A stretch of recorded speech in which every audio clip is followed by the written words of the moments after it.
See all of you, we welcome you to this candidates forum for the towns of Ayden and Grifton, two of Pitt County's North Carolina 10 municipalities. Today is Tuesday, September 30th, 2025. We are grateful for each and every one of you. Give yourselves a hand.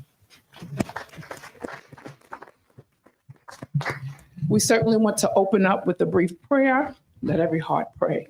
Dear Heavenly Father, we come together thanking you for this candidates forum and trust you will allow all that thy will be done, touching each candidate in the way that you know best. In Jesus' name, let every heart and every believer say amen. Amen. At this time, it gives me great honor to introduce our MC for the evening. Judge Wendy S. Hazelton has been serving as a district court judge for North Carolina's District 3 since being elected in November of 2016. Judge Hazelton is Pitt County's second female judge. She is the first African-American judge to serve on the county's judicial bench in its 265-year history. Awesome. Originally from Eastern North Carolina, she graduated from North Carolina Central University School of Law in 2006.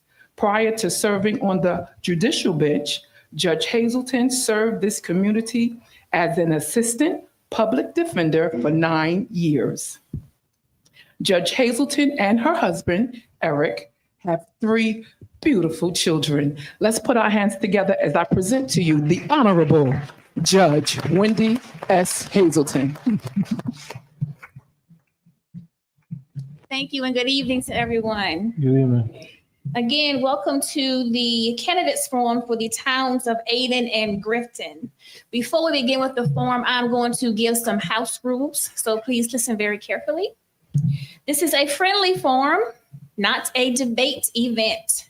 We will not tolerate character attacks from candidate to candidate, from audience to candidate, from moderator to candidate, from candidate to moderator, and so forth and so on.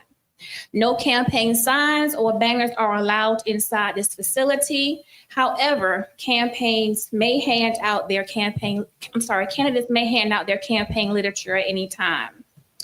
If there is only one candidate on the platform, then that candidate will have the floor to answer questions for approximately 10 minutes.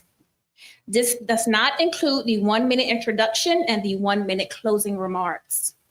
The clock manager, Dr. Glenn E. Johnson, are you present? No.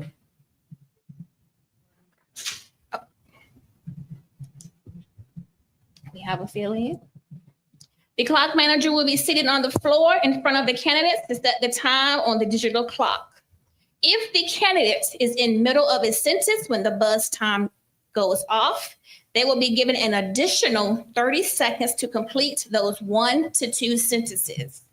If a candidate continues to speak past the graced 30 seconds, then the moderator who asked the question will ask and call time to bring order back to the forum. If the candidate continues to talk, their mic will be turned off. At this time, I would like to call the first set of candidates to the table. We're going to start with the town of Grifton. Can I have Mr. Ed Biner Jr. to come to the table? Our incumbent, Mr. Claude Kennedy, and Mr. Kenneth Smith. This is Board of Commissioners, Town of Grifton.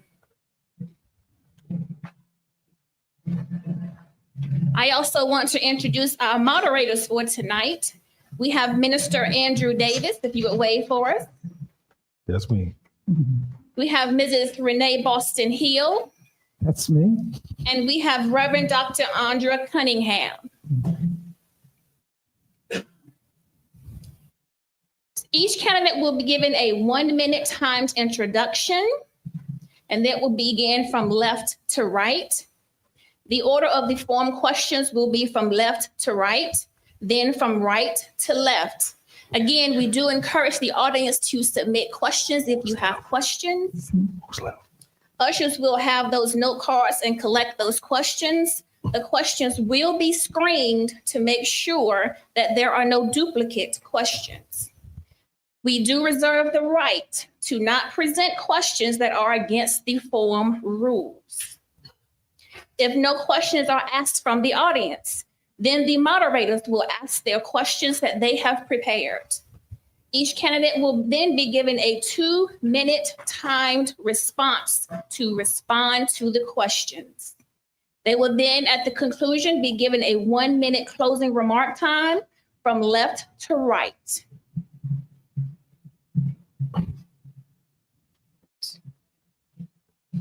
All right, I will now pass the program over to the moderators.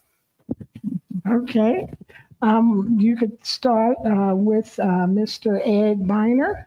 I'll be asking you 2 questions. One will be a question that has come in from the community, and then I'll ask you a more specific question. My first question is, how has your past leadership positions, how have your past leadership positions contributed to your successful advancement for the town of Grifton?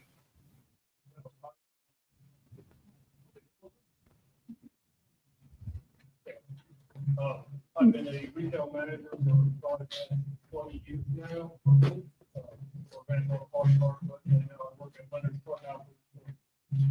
I have experience with just dealing with people. Mm-hmm. You have 2 minutes. Go ahead.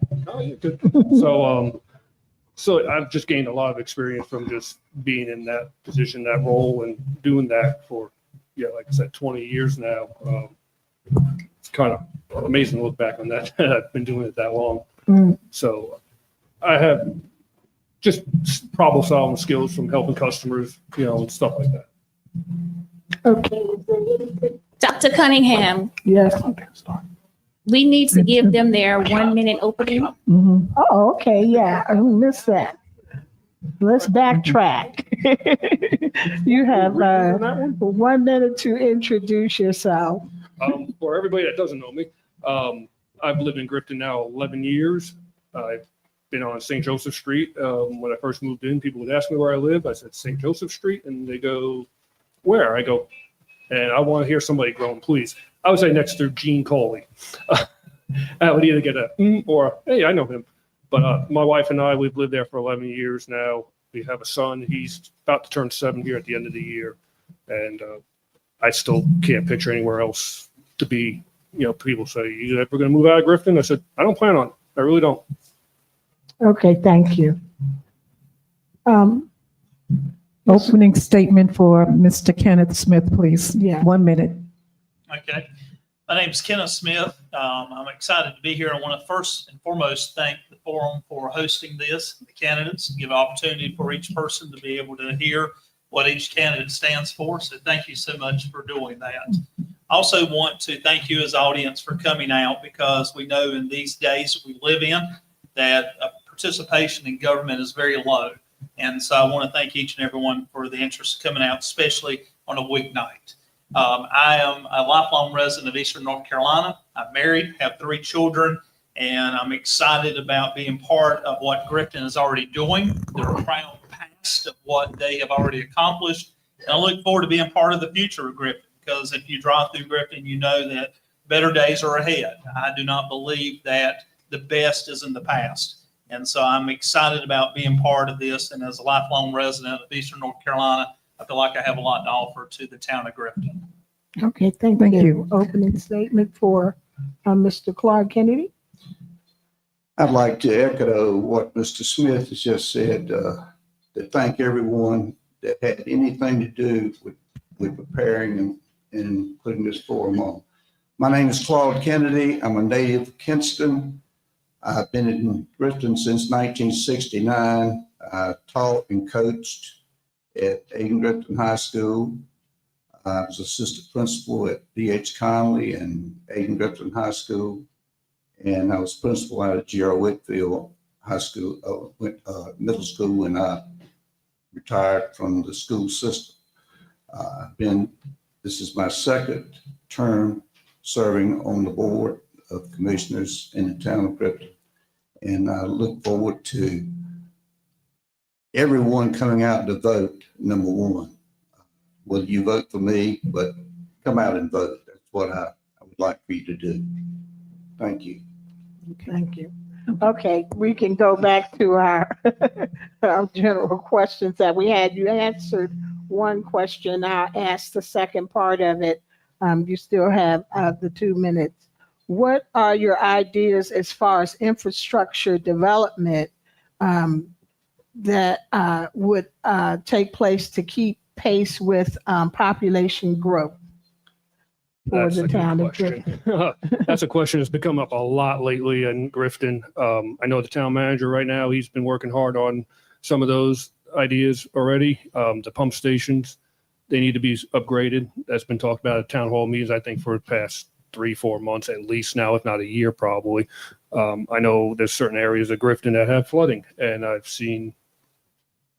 witnessed firsthand. I mean, we get a bad rainstorm, these drains aren't flowing. So we need to look into that too, because, we have some new houses, and I think it was probably 6 months ago at least, if not a little bit longer, somebody came to a town hall meeting, stood at the podium and said they just bought a house, that was just built within the past year, and they got water coming into their yard, into their house from their yard. And, we can't have that. It's going to turn people off if they're going to find out that, water is going to come in your house on a brand new house.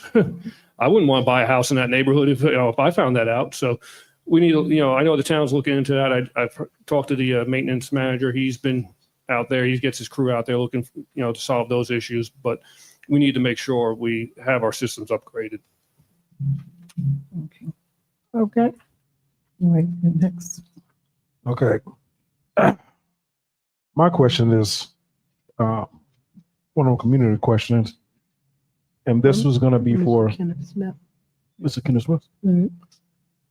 Okay, Mr. Kenneth Smith. Okay.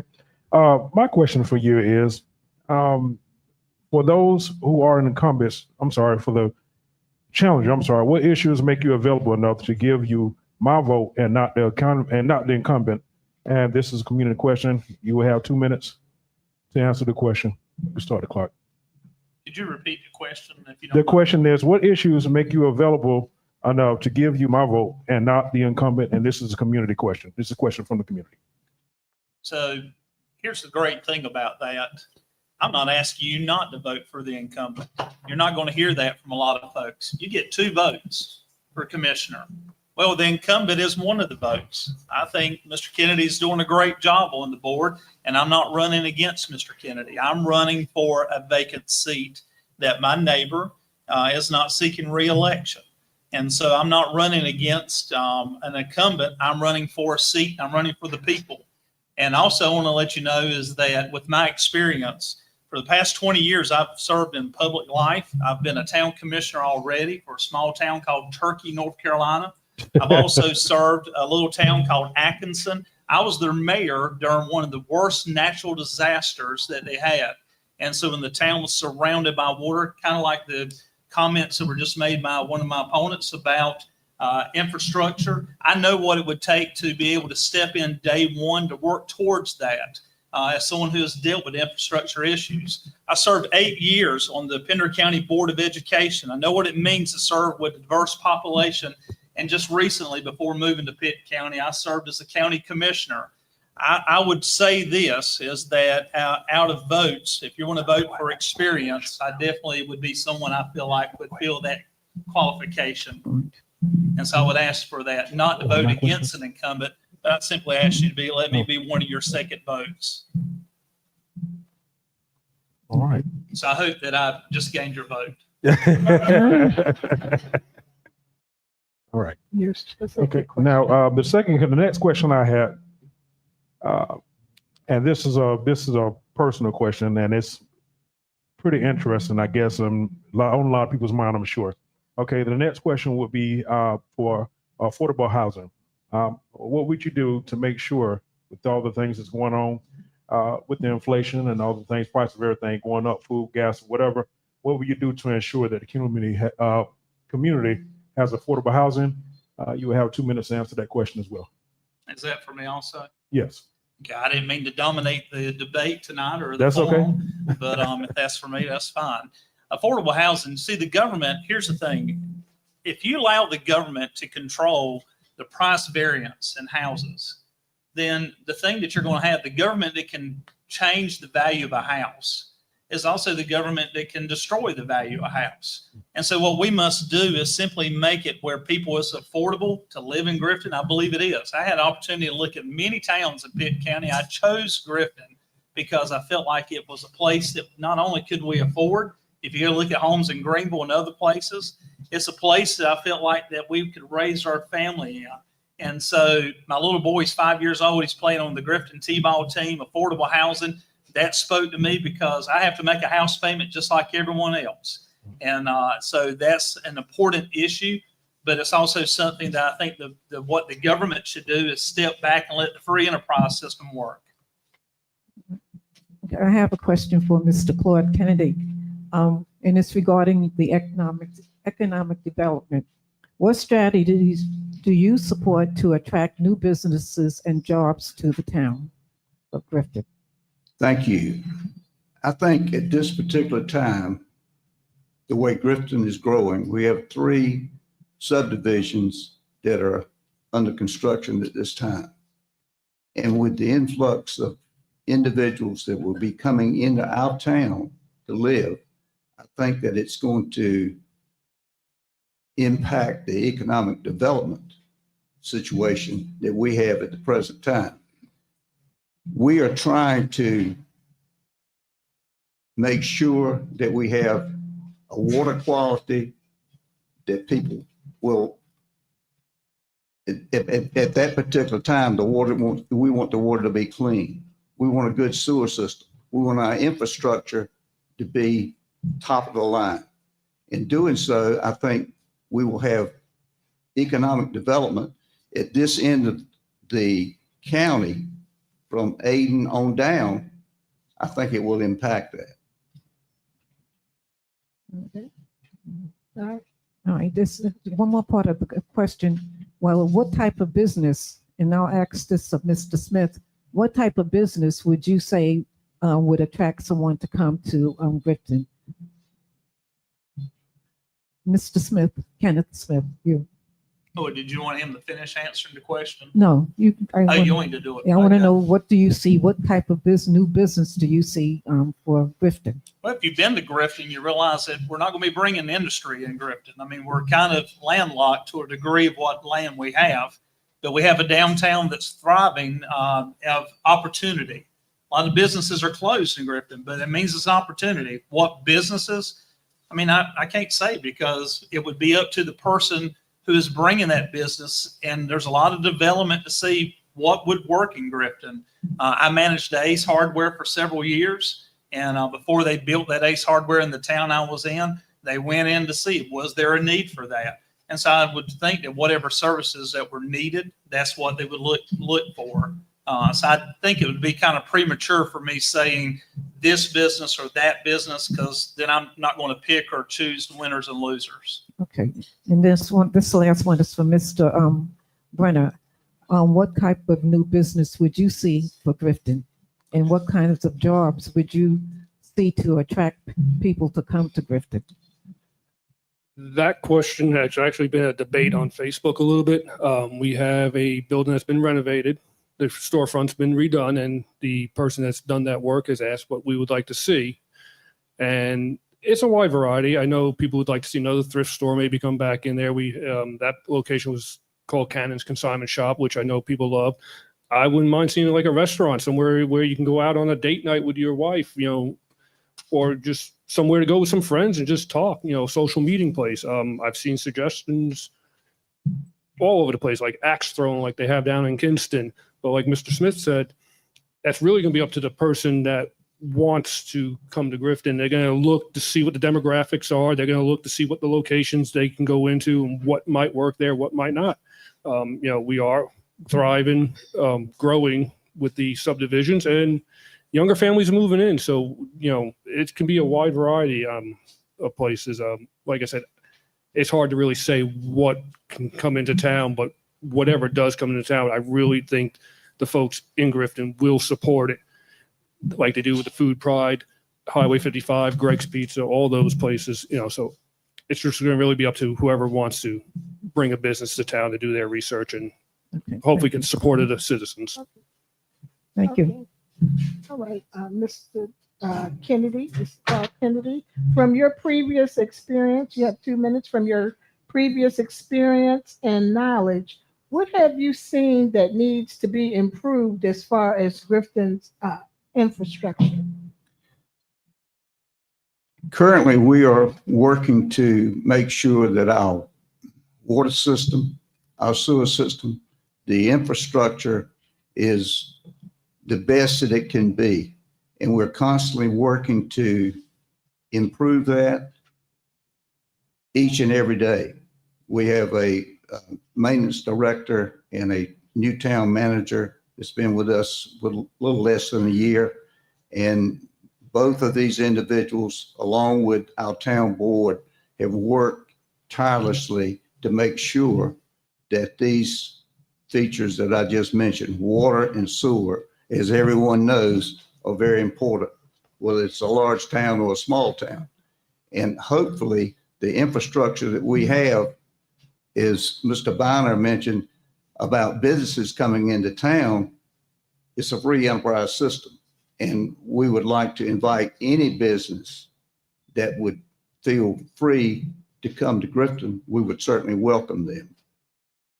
Okay. All right, my second question, well, what investment would you like to see made in Grifton that would impact the lives of families and youth in Grifton?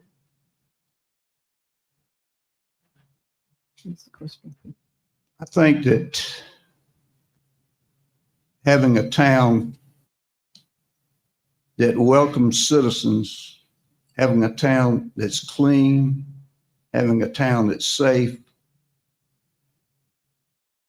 having a town that people will feel proud of to live in. I think this is all in one, that if you could say it that way, that would be attractive to any individual that wanted to come in and relocate. Okay.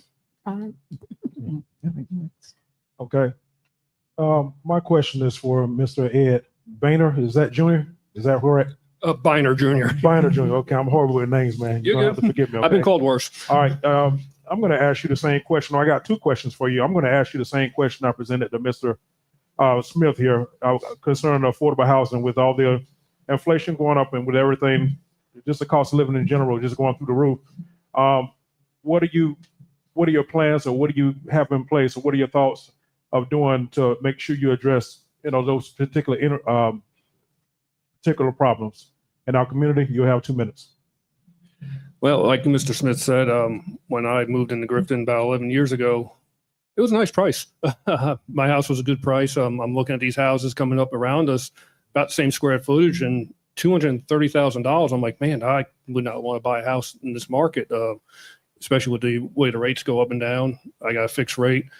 I mean, we need to, property taxes went up last year. Everything went up last year, it seemed like. So it's hard to say. I mean, it's just, he's got more experience, I'm going to be honest with you, in that department from being in this role already a couple of times. So it's hard for me to really speak on it because I've really never put thought into it. But I want people to want to come to Grifton and, want it to be like when I bought a house 11 years ago. I want them to be like, hey, this is a nice neighborhood, good price, get some bang from a buck. That's right. Okay. Well, my next question is the same question I presented to Mr. Kenneth Smith, and this is a community question, actually. What issues make you available enough to give you my vote and not the incumbent? Well, I can speak highly, like I said, of both these gentlemen here. They've been in, Mr. Kennedy, like you said, he's on a second term, Mr. Smith's. But reason why I want people to vote for me is because I like my community. I want to be there for my community. I'm there through volunteering. I want you to be able to reach out to me anytime. I've said that. Anybody got a question?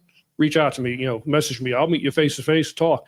There's a person in this room right now, I'll tell you, we stand outside town hall meetings after with 30 minutes to an hour talking. So I want you to know I'm there to hear your concerns, and I want to bring them to the board. All right. All right. My question is for all three of you. We'll start with Mr. Kennedy. What steps, and this is from the audience, what step would you take to ensure taxpayer dollars are used efficiently? You're talking about my taxpaying dollars, man. Yes. You have 2 minutes to answer that. Thank you. I think that taxes, it's a bad word that we don't want to talk about, but it's something that we have to have. And I think in the town the size of Grifton, that we're doing the very best that we can to keep our taxes and our tax rate so that it would encourage individuals to come to Grifton to live. As I mentioned, we have one subdivision that's already up and running. We have 2 more subdivisions, and with the bypass from Greenville, it's opened up an artery that in 22 minutes, you can almost be from the medical district into the town of Grifton. And I think looking at taxes, looking at the overall system that we have, I think it's beneficial for the individuals that would come to live there. Question again for Mr. Smith. What steps would you take to ensure taxpayer dollars are used efficiently? Well, the great thing about having an effective town hall like we do is that one is that there's a budget management. And so with what we already have in place, the current board has already placed a budget. They've looked at what is valuable. They've looked at what is possible future concerns. The main thing we need to know is that, as Commissioner Kennedy said, is that one, as an elected official, this is not our personal piggy bank just to do what we want to do. And any politician or anyone that simply says that they're going to promise you all of these gifts, understand this, these gifts has to be paid for. I've not seen Santa Claus come every day to Grifton. It might come in December, but he's not coming every day.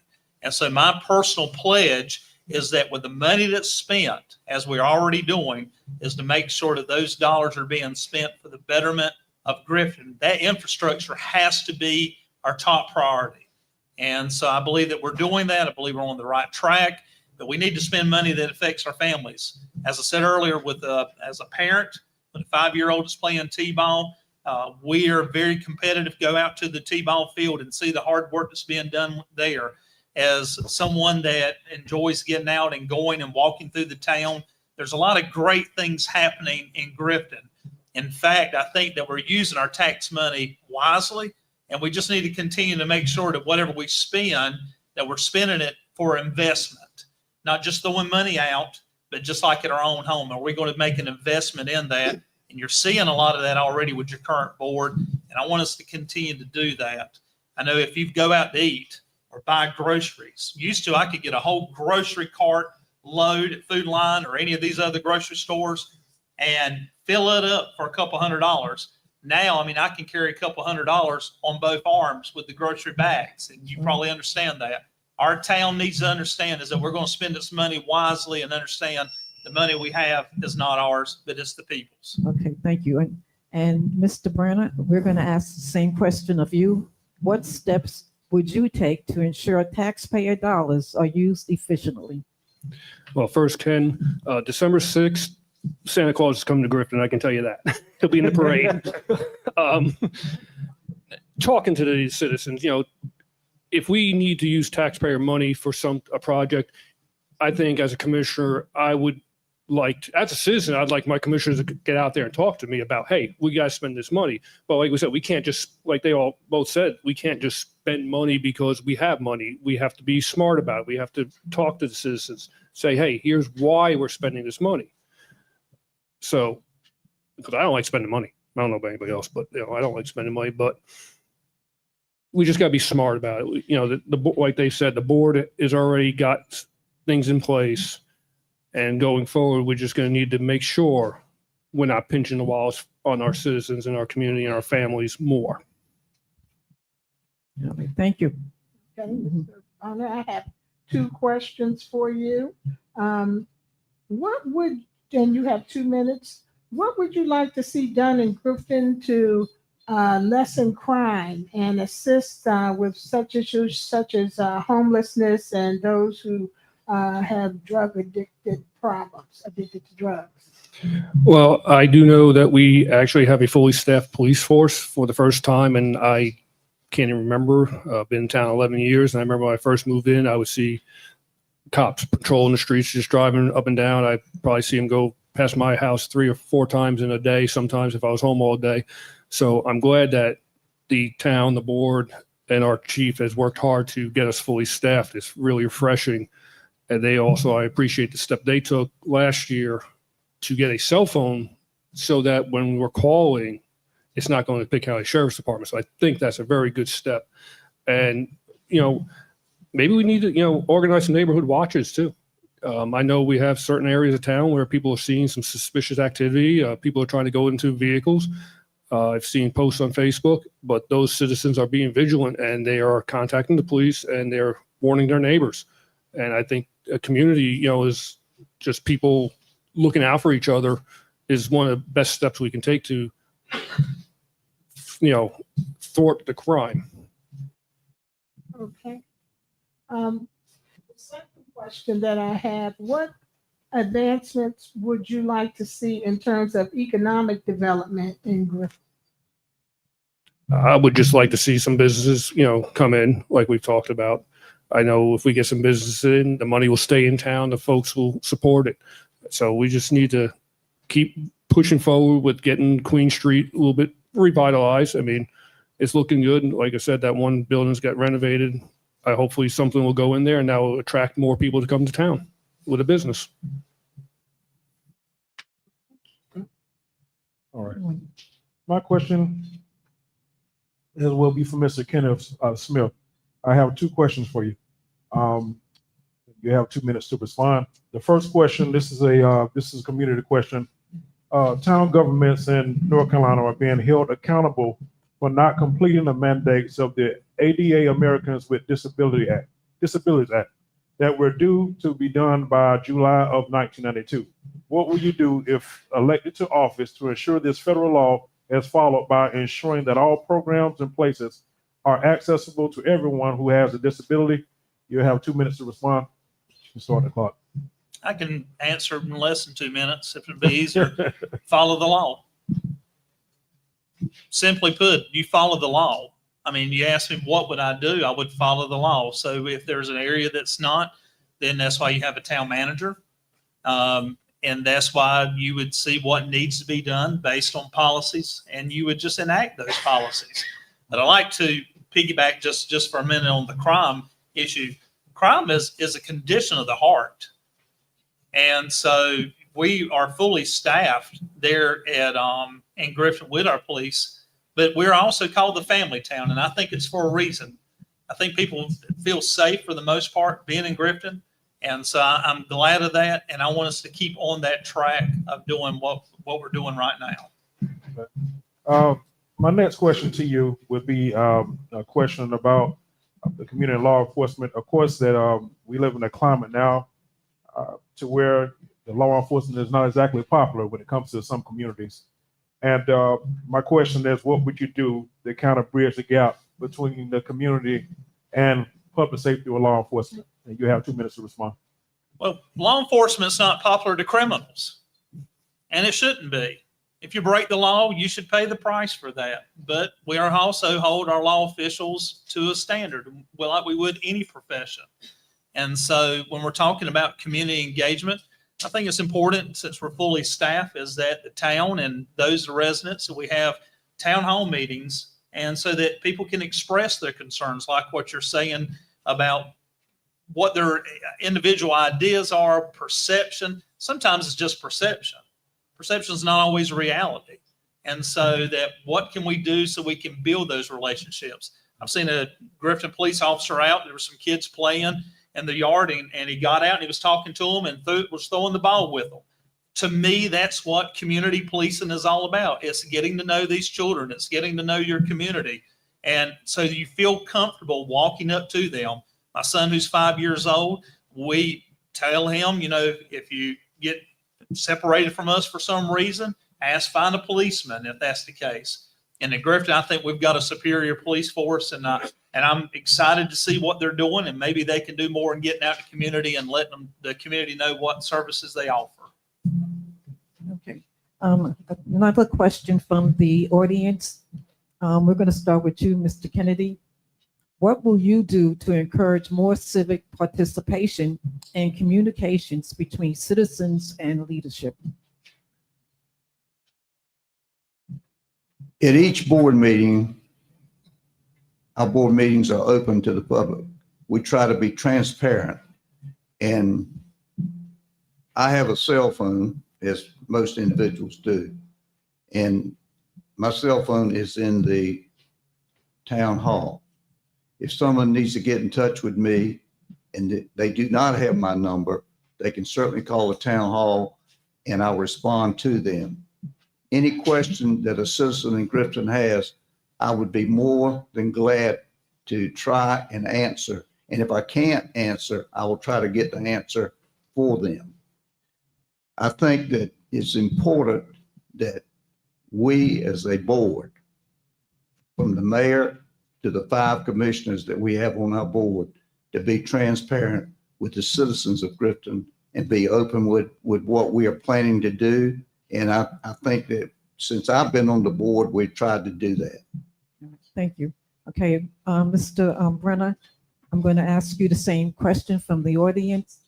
What will you do to encourage more civic participation and communications between citizens and leadership?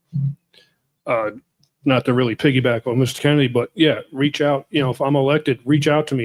You can get me through Facebook. I'll give you my cell phone. I've been saying it for a couple of years. I think the board and the citizens need to have an open line, more transparency. I think that I have felt that there isn't trust amongst citizens and the board sometimes. Sometimes citizens have gone to the board and felt like they've been ignored. I would like for everybody in Grifton not to feel like that, that they can come to me, they can come to, whether it's Mr. Smith that wins, Mr. Kennedy wins, however the combination works out in this election, that they can come to us. They can come to me and say, hey, here's my concern. And I can go to the town manager with it, or the board at the next town hall meeting and say, hey, I spoke with so-and-so, here's their issue. Thank you. And for you, Mr. Smith, the same question, because the audience wants to know about community engagement and transparency. So what will you do to encourage more civic participation and communications between citizens and leadership? Well, it's being a two-parter. One is, if you're talking about community engagement, I think we're already on the right track with that, with many of the things that we're doing in our communities. If you're talking about getting them engaged, coming to the town meetings, is that I would probably make sure that we just really emphasize when is the upcoming town meetings, make sure that people know that they're more than welcome to come. One thing unique about Grifton, if you ever come to a town meeting, every board that I've served on as a county commissioner, a mayor, on the school board, most of those boards, and I even said it to our current mayor, I said, you realize you give 5 minutes for residents to speak? Every board I've ever served only gave 3 minutes. And the mayor said to me, he said, because we want to make sure that our citizens are heard. And so that's one thing, is I think that we're doing that. We're listening to the people. And if it takes longer than 5 minutes, like some of my opponents said, we'll be a reach on cell phone, sidewalk, or wherever else. Grifton is not so large, so it's not hard to find where we live also. Okay. All right. Thank you. Okay, all right. Um, I have a question for Mr. Kennedy. I don't want you to feel left out when it comes to the law enforcement and crime question. So I'm going to ask you the same question. What would you like to see done in Grifton to lessen crime and to assist with homelessness and drug addiction problems? Well, the first part of that, fortunately, we don't have a crime problem. Mhm. We have an outstanding police department at the present time, and they do an outstanding job. As far as drug addiction, unfortunately, again, drugs are a problem.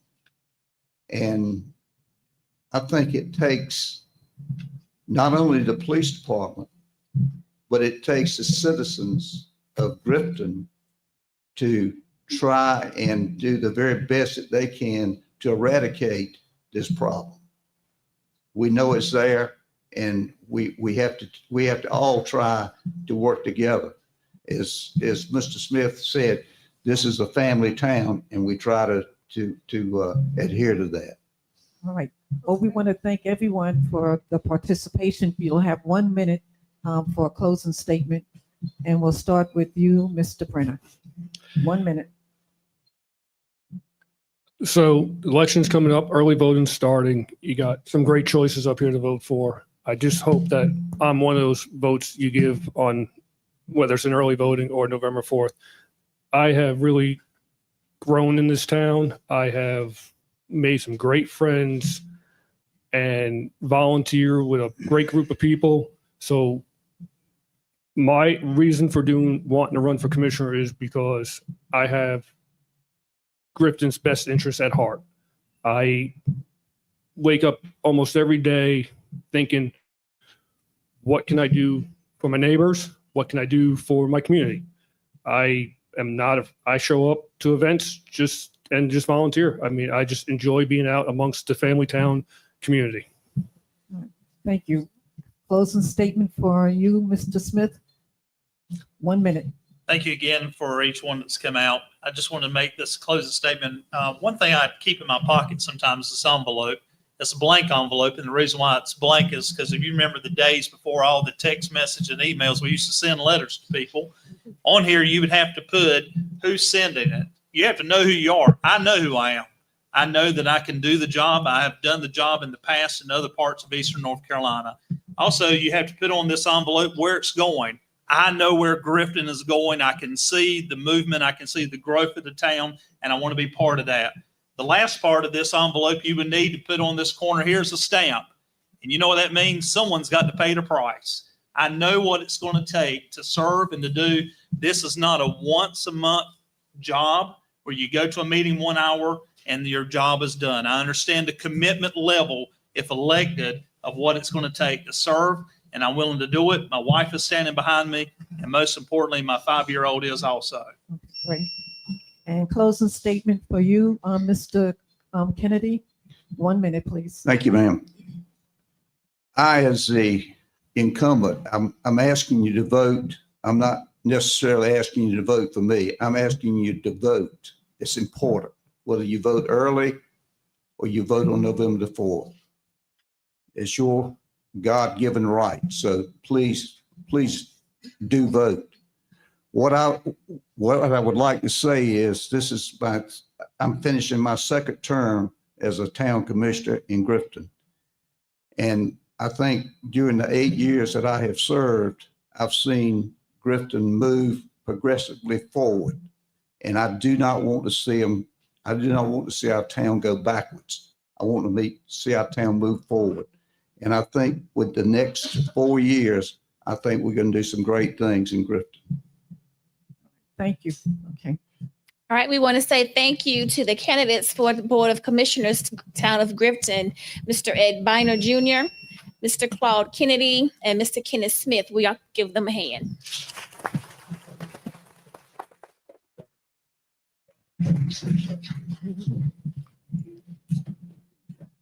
We are now going to bring up our next race of candidates for mayor, Town of Grifton. Mr. William Barnes, Mr. Billy Ray Jackson, who is the incumbent, and Miss Mary Newton Moore. Would you please take the table? Thank you, buddy. Yeah, it's easier that way. It is easier that way. Okay. Ask all three the same question. Okay. Right. So ask all three the same.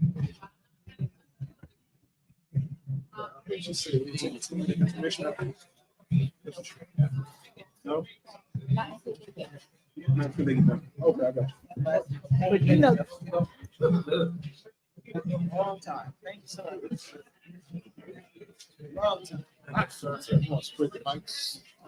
Okay. All right, ladies and gentlemen, could we please come back to order? Ladies and gentlemen, we are going to begin with the next race, which is the mayor, town of Grifton. Again, I do welcome you to submit any questions that you may have.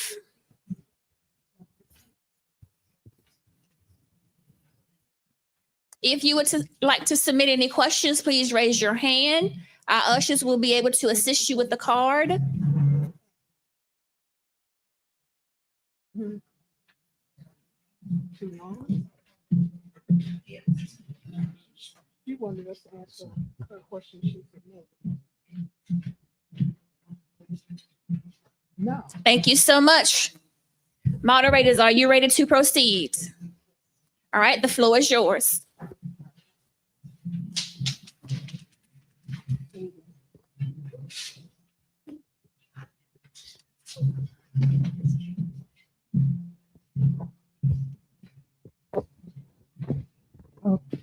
Okay, we would like to welcome all the candidates that are running for mayor. And we're going to ask that each candidate have a 1-minute opening statement. And we're going to start with you, Mr. Will Barnes. Well, thank you. I'm Will. I'm from Grifton, born and raised. Been there over 50 years, more or less. I did move out for a little bit for college, but I came back. Been on the board for quite a few years as a commissioner. Enjoyed it. Earlier you said, we've come a long ways. I was there through Floyd, watched it get built back up since Floyd. And I think we're going in the right direction. And I'm hoping to be able to just to keep it in the direction and keep some of the growth and movement going in our community. And also want to try to see the people of Grifton get more involved in Grifton.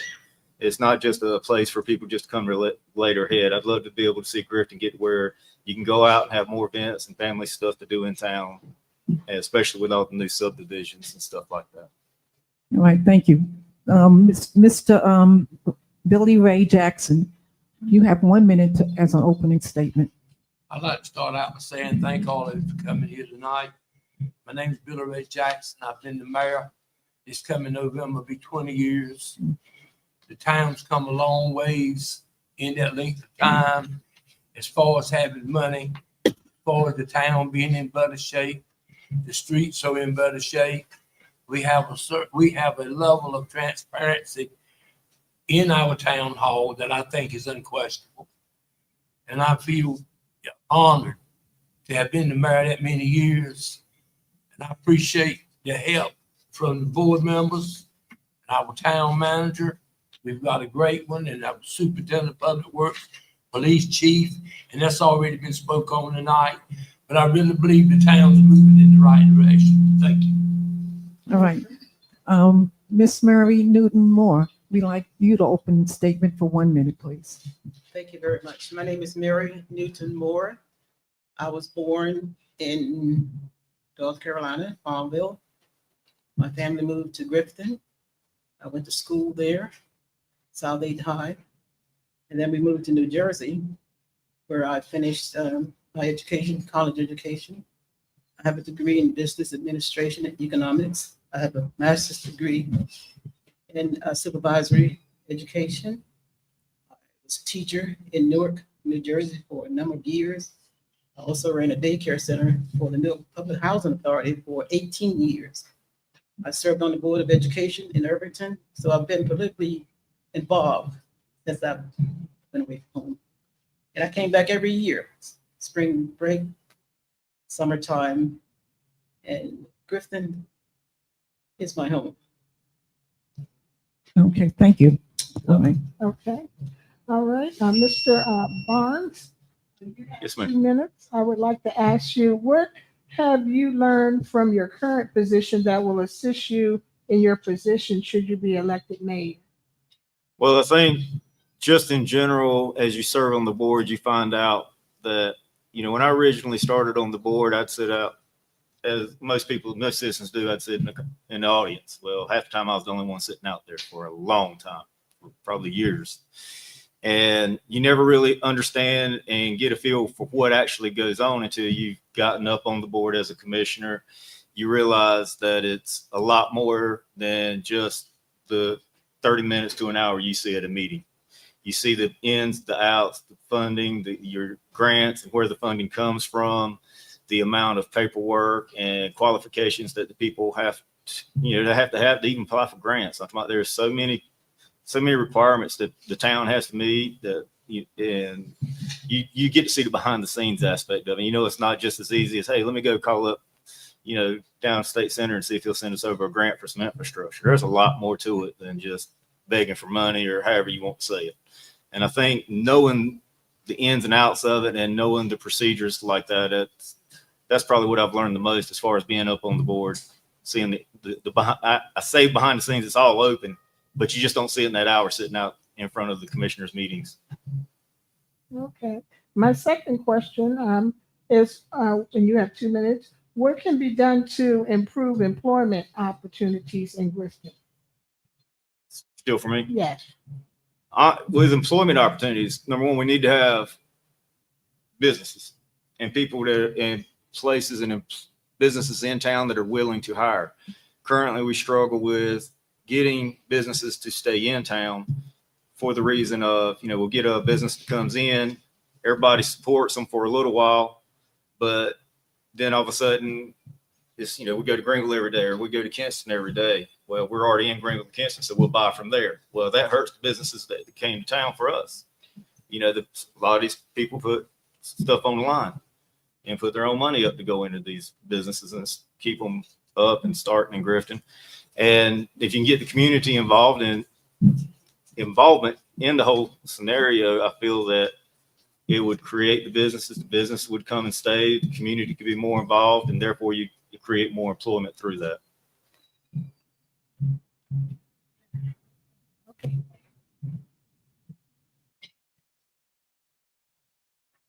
That's the same question to the incumbent. Okay, I asked the same question to Mr. Jackson. What have you learned in your position, your current position, that will assist you in your position should you be elected mayor? Well, I've learned a lot about prioritizing. I've learned a lot about the wants of the people. I've learned a lot about you can't supply every want. You have to supply according to what the town is obligated to do. And it takes money to do it all. You have people want you to do this but don't go up on the taxes. Don't do that. So you have to be very careful when you start spending money. You have to make investments in things that you're going to see a return on that money. Like you always want to see a return on your money if you can. And a whole lot of time your return on your money will be people coming into town. And also, 2 minutes for what would you like to see done as far as the employment opportunities in Grifton? As far as the employment opportunities are concerned, it'll take individuals coming into Grifton with a desire to start business and open shops and put people to work. And again, the people in Grifton need to do business with those businesses in Grifton. But the biggest thing that the town can do for helping businesses is have the infrastructure in place, because it's private money that start businesses. Town can have grants like we had facade grants at one time, and we start that back. Facade grants where we would give up to $2,000 which would be 50% of 4,000. We would give $2,000 grant to anyone that wanted to do some facade work on the front of that building. And there were some businesses in Grifton that took advantage of that. Thank you. Ms. Newton Moore, Yes. Mary Newton Moore. You're not the incumbent, but you certainly have had a lot of past positions and you have a lot of experience. And so can you tell us a little bit about how your past experiences will assist you in our position as mayor? Well, that's a big question because I've never been mayor before. I've served on Board of Education, and Right. that's a lot different than being a mayor.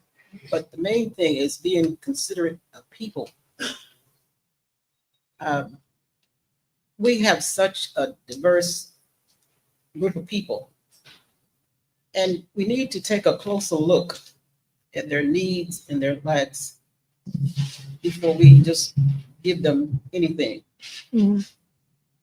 Be it community minded, being out with the community, hearing things that they need to hear from our people that serve on these boards.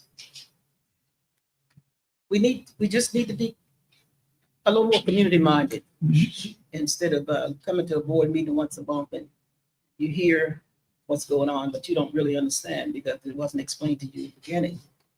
I think we need more transparency for these meetings because I've been to them and I've left the meeting not knowing anything. What was this all about? I know it has been said that we could call people. That's not always feasible. So we just need to be more community minded. People likes and dislikes. Okay, thank you. Thank you very much. For the second question, I'd also like to ask you about possible improvements that could be made in Grifton as far as. I think we can't get people into Grifton. Mm. There's no transportation unless you have a car. There's no buses or anything. So who's going to come in to work? Or how are you going to get back home if you come in? So we need to take a look at transportation, be it bus, train, or whatever. But at this moment, we don't have that type of service. So it's hard for people to come in to work, even if there were jobs. How would you get there? Grifton is an old town, like me. We have a lot of seniors there. Mhm. They don't need to go to work. Well, maybe that might create another question.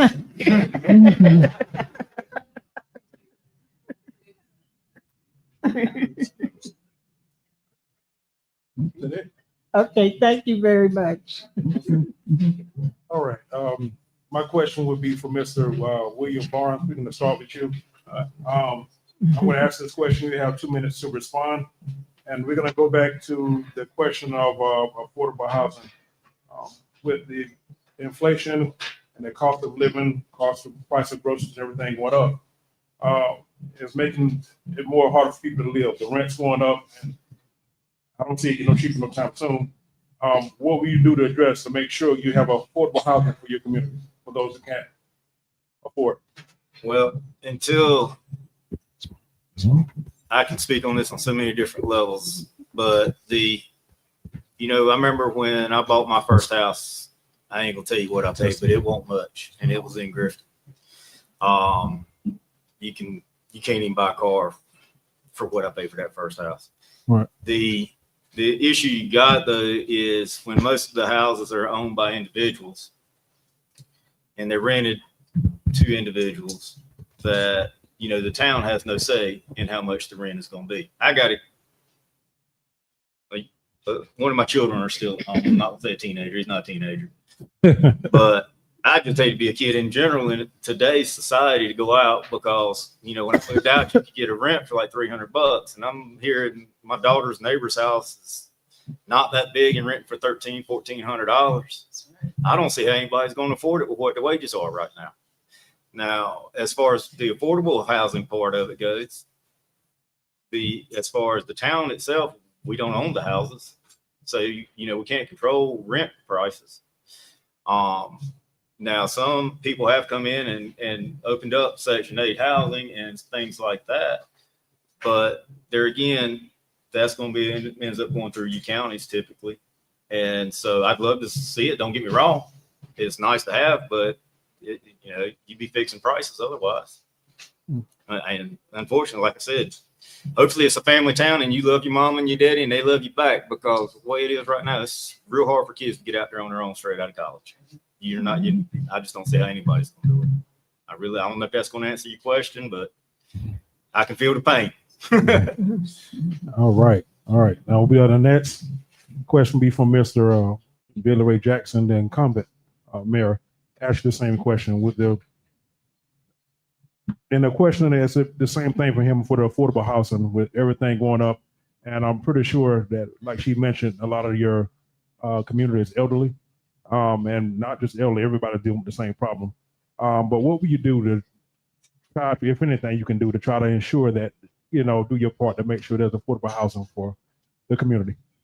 Well, You have 2 again, minutes. affordable housing is going to depend a whole lot on the person that owns the house. The person that renting the house from. I heard one of the men that's running for a commissioner speak about what he paid for his house in comparison to what these houses are selling for now. Well, you know how much people's wages have gone up in the last 11 years. I think he said they've been there 11 years. Well, incomes have increased in 11 years. When your income increases, everything else increases. And then some of it's inflated. But the people that build the house, when you buy a house, when you come to town, like I said, 11 years ago, I think he probably bought a house that was a used home. Somebody had already lived here. These houses he talking about for $230,000 are brand new homes. So you can't compare the cost of a brand new home today to a house that you bought second-handed 11 years ago. And we've got places in town that's zoned for different types of houses. And if somebody come in there and wants to build that type of house, if that piece of property is zoned for that, they're perfectly able to build that. Okay. Thank you. Ms. Mary Newton Moore, I'm asking the same question with all the inflation going on and the cost of everything going up from groceries to whatever you decide you want to buy. What will you personally do to try to, if anything, ensure that there's affordable housing for the community? That is a hard question for me to answer. For one thing, the landlords, people who own homes, we need new, innovative ideas. We don't have to go on the rent just because we own the house or we rent it to someone. We need to be brought together and consult and say, listen, this person makes $1,600 a month. You can't charge $1,600 for that rent. You need an advocate, someone who could help people to understand that the price of things are going up, have gone up, but it doesn't necessarily mean that we can raise prices just because. And I think housing counselor would be an excellent position for someone who could let people know. There's a crisis in housing. Crisis in jobs. Don't have the money. What you gonna do? I have a lot of people stay with me, but I don't advocate that. So we got to come up with new ideas. And I think new ideas are important for these issues that we're facing today. You got to have new ideas. You can't use the same old routine that we've done for years. Housing counselor would be great. Okay. All right. That's all I have. All right. From the audience again, in times of crisis, natural disaster, public health issues, how would you lead and communicate with residents? And we're going to ask that question. We'll start with Mr. Barnes. Well, I've been there through, and I've been served on the board through some smaller disasters, nothing to the level of Floyd or anything. But it's like everything else, as time and technology advances, the town itself has to advance in your communications. You know, not everybody has landlines anymore to reach out and be able to have like a broadband phone line call to let you know a hurricane's coming. Now it goes across cell phones. Everybody's got cell phones. So between the cell phone and mass messaging platforms, your Facebook, Twitter, you know, you have to be involved in up to current technology standards with your employees at the town to be able to announce these disasters heading this way. And then when it comes to recovery, that's where your great town manager comes in, your public works, your police, fire department, all of them, the rescue squad, that's everybody works together in those aspects. And I'd put ours up against anyone in the state of North Carolina, hands down. I think we got some of the best out there, and they take care of business.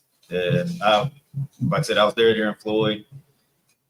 National Guard felt like they stayed there forever, but you know, we bounced back and we kept on. I put us, like I said, as far as the response of it, they have been dead on it. And then the community, the communities all kick in, they help each other. They, you know, I know when we lost power for 2 weeks, it was like big cookouts for the first week because everybody's trying to clear out the freezers as fast as they can because you ain't got no generators. And everybody, it was just like street block parties every night, you know, as far as eating and cooking out and grilling, and you got to know your neighbors better. But now some of the newer things we've had, like COVID and stuff, you couldn't see your neighbors anymore. So now we don't know our neighbors. And so that's where the Facebook, the Twitter, and all the other communication aspect comes in. I think it's just embracing modern technology as far as getting the word out. All right, thank you. Okay, Mr. Jackson, we're going to ask the same question. With your experience in times of crisis, natural disaster, public health issues, etc., how would you lead and communicate with residents? This is a question from the audience. Well, let me begin with saying I was not mayor in 1999 when Floyd came. Thank God. Because looking back as a mayor, I understand what the mayor went through before me. Because I've gone through 3 myself where we were flooded. And you know, getting to this money situation, we've come up a lot as far as money in the bank. We've got money in the bank. Grifton's in good financial shape. And it's because we were careful with our money. Now, the reason you need to have money is, you know, FEMA does not pay to remove debris during time of flood. People got the idea in their head that they come in and pay. They don't. They reimburse your money. You have to have the money up front to get that stuff out of the way, and then they come in and they measure, and they pay you by the cubic foot that you take up. I've seen streets flooded. I've seen the water come out the ditches, and we would be without electricity, but through interactions with Duke Energy, we have now got a cofferdam around where the transformers are, and hopefully we won't be without electricity, and Ayden won't be either, because that stuff is all down there around the same place. But if you think that you're going to be able to wait for FEMA to come in and move debris out of a town, look at the western part of the state. It's already been a year, and they still walking around through trash and first one thing and another. And as far as health issues are concerned, the Center for Disease Control, you have to stay your eye on them and follow that direction. All right, thank you. All right, and Miss Mary Newton Moore, the same question. In times of crisis, natural disaster, public health issues, how would you lead and communicate with residents? I've never been in a situation where, so for me to say, what would I do? I can't do that. Honestly, I don't know. What if the guidelines are? That's what we have to follow. safety for people, for our town, of water. There's rules and regs that we need to follow in order to keep our people safe. So I can't come up with some of my own to say, I would do this or I would do that. Hopefully there's rules. Okay.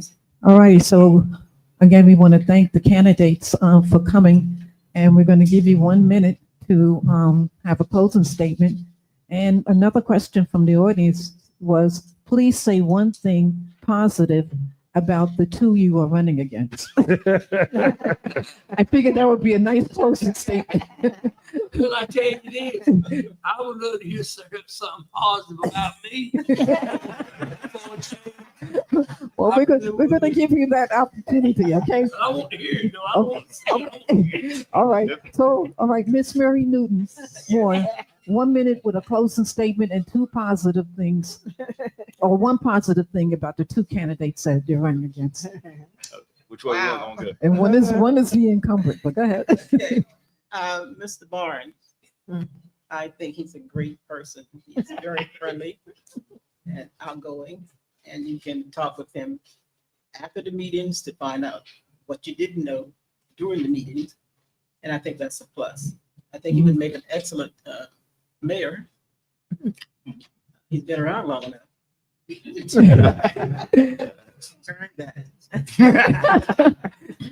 Mr. Billy Ray.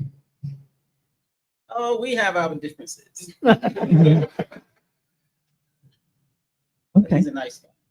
All righty. So we thank you. Okay, Mr. Jackson, something good about the two candidates that you're running and your closing statement. Ms. Moore. Ms. Moore keeps very clean piece of property. Okay. And Commissioner Barnes does a good job of being friendly to people. Okay. Is that your closing statement? That's it. Okay. All right.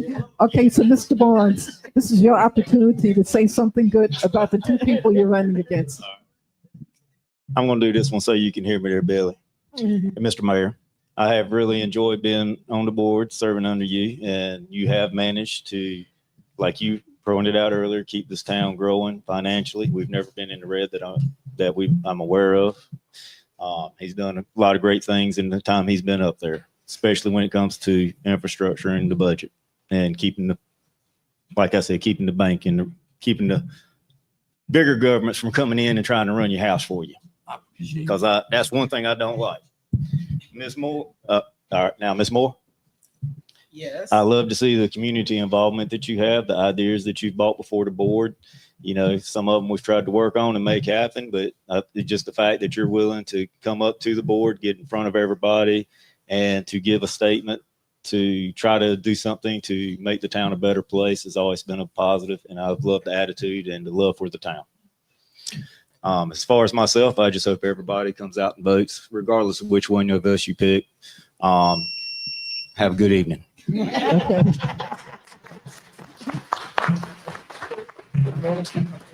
Thank you. You have now heard from the candidates for mayor, town of Grifton, Mr. William Barnes, Mr. Billy Ray Jackson, and Miss Mary Newton Moore. Thank you all so much. Let's give them another hand.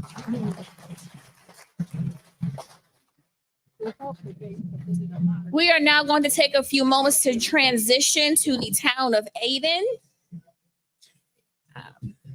There will be a 10-minute exchange. Now we do it. Right, right. So this is the same question. Thank you. It's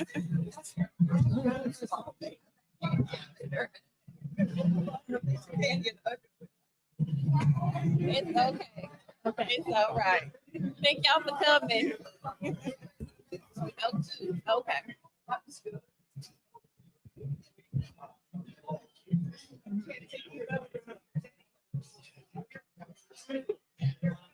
If she's gonna do those, right? I don't know. Okay. So we should just ask them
Just a reminder.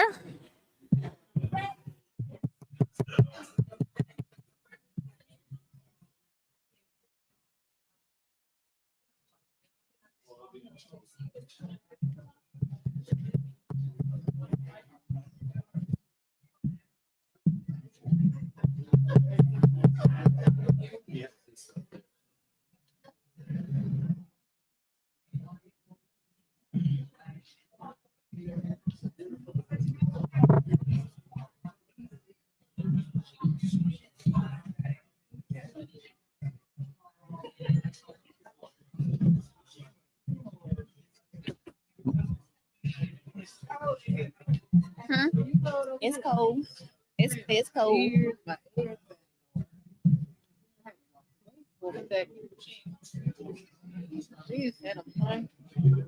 Yeah. It's chilly in here.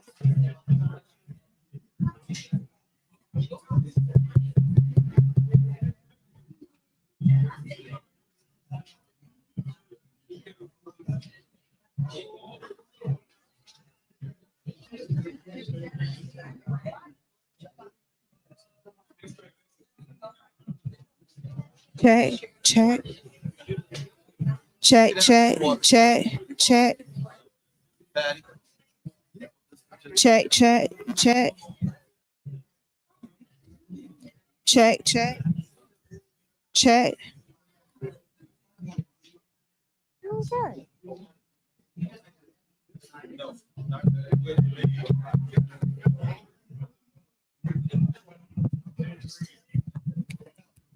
Check, check.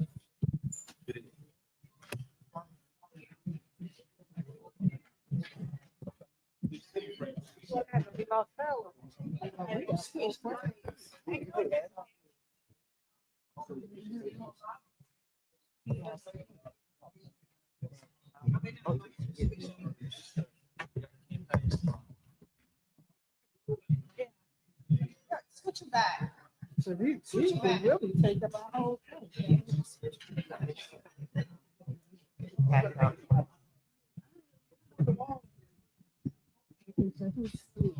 This is 3. Okay, 3 is gonna come up first.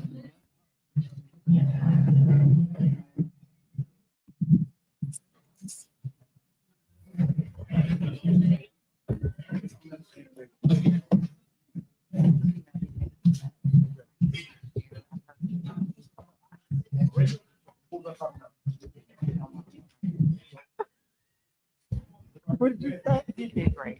Okay. I used to have a ministry at midnight. My husband and I had a show on her radio station. I did. Doesn't know Facebook. Yeah.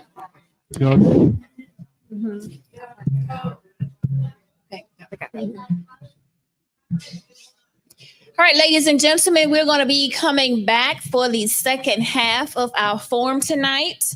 However, before we begin with the second half, I want to take a moment to recognize any elected officials. Would you please stand for us?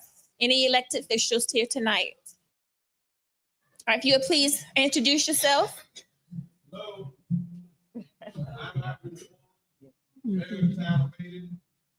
For those who don't know, we welcome the team in.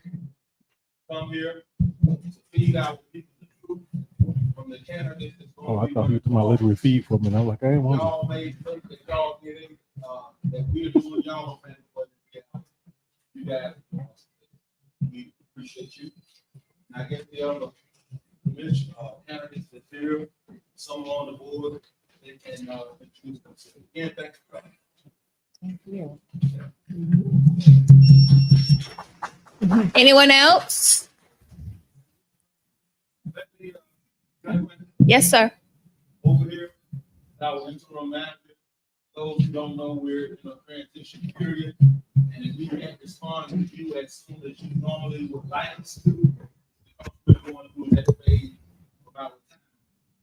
And our human relations person is here, as well as chief is here, and Commissioner Khan, she'll probably. Davis is here as well. Anybody that I missed, I apologize. Thank y'all. Thank you. We also want to take the time to recognize any news outlets present tonight.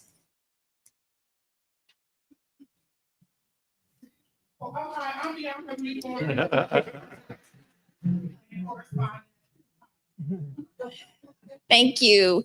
We also want to give a special acknowledgement to the town of Ayden, specifically Mr. Jeremy Crawford, the Ayden Police Department, all candidates of Grifton and Ayden, the Daily Reflector, the Daily Drum. We also want to give a special thank you to the original Backyard Friday Night Fish located in Ayden. And you will see there are several other individuals that partnered with AwesomeRadio. They are listed in your booklet, so we want to give a special thank you to them as well. All right, we are now going to begin the second part of our forum. But before we do that, would everyone please make sure that your cell phones are silent, on vibrate, or turned off? Thank you so much. All right. Now, we have at the table the Town of Ayden Board of Commissioners, Ward 3. We have Mr. Davon Daggs and Mr. Daniel Hefner. Welcome. We also have a new member as a moderator, and that is Dr. Camille Nicholson. Welcome. All right, the floor is yours to the moderators. Thank you. It is wonderful to be back in the town of Ayden, which is my hometown. So therefore, I do feel privileged to be able to have a participation in this moderation of the town hall for this evening. To Mr. Devon Daggs, we want to give you 1 minute to introduce yourself, followed by Mr. Daniel Hefner. All righty, so I am Davon Daggs. I am 25 years old. I was born at the hospital in Greenville. So I make sure everybody know that. I was raised just outside of Ayden on Otar Road by my grandparents, Edna and Jimmy Hebron. My grandfather is deceased after a few years ago, but I was raised by them, taught me the importance of people and serving people. I started my career in public service at Pitt County Sheriff's Office in 2021 as a detention officer at the detention center. From there, I am now employed with the city of Washington as a public servant there. I am a husband to one wife, father to one child. We did buy a house, I'm just make sure everybody know, we did buy a house here in Ayden a year ago, Pitt Street.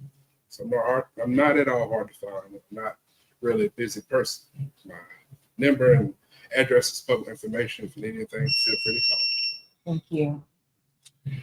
My name is Daniel Hefner. I moved here to Ayden, North Carolina in 2008. Had gone to ECU, that typical story of went to ECU to college and stayed here. My wife, Tony, is here. My daughter, Riley, and my mother, Doris, all Ayden residents. Definitely excited to be here and to looking forward to moving the town in a better direction, and very excited to be part of that. Thank you. Okay, and I'll begin with the first series of questions for Mr. Daggs. You have 2 minutes. What do you feel is the biggest obstacle facing the town of Ayden today? This is coming from the community. The current Board of Commissioners. Would you like to? Next question. The next question. You want to elaborate more? Would you like to elaborate a little bit more on No, that? ma'am. Okay. Well, the next question then, sir, is how do you plan to be involved or show interest or support for our local schools? Also, as a young person, being 25 years old, I am very invested in young people. Me having a son myself, I want to make Ayden, and this is why I'm running for commissioner, a place that people want to call home. A lot of the time we get on social media and there's always controversy about how Ayden or why it operates the way it does. While decisions are made the way they are made, And a lot of times those questions go unanswered. But my biggest thing is not only young people, but old people as well. I want the young people to feel involved. Why? Because they don't. We at Ayden and Grifton, their track team, I want to say it was a 4x100, just won the state championship. Not one representative of Ayden has went out to support them, see them, introduce themselves, walk through the school. However, I'm no commissioner. I'm just a 25-year-old public servant raised right here at Ayden, and I've been out there to show my support for the individuals. Okay, thank you. The same question for Mr. Hefner. What do you feel is the biggest obstacle facing the town of Ayden today? You have 2 minutes. Well, I think Ayden is kind of at a crossroads, especially budgetary crossroads. I feel like, we have a lot of different ways we can go. And the next, we need to be more 1 year, 5 year, 10-year plan, being proactive, trying to, there's a lot of different ways to raise money, and there's a lot of different ways to not get money.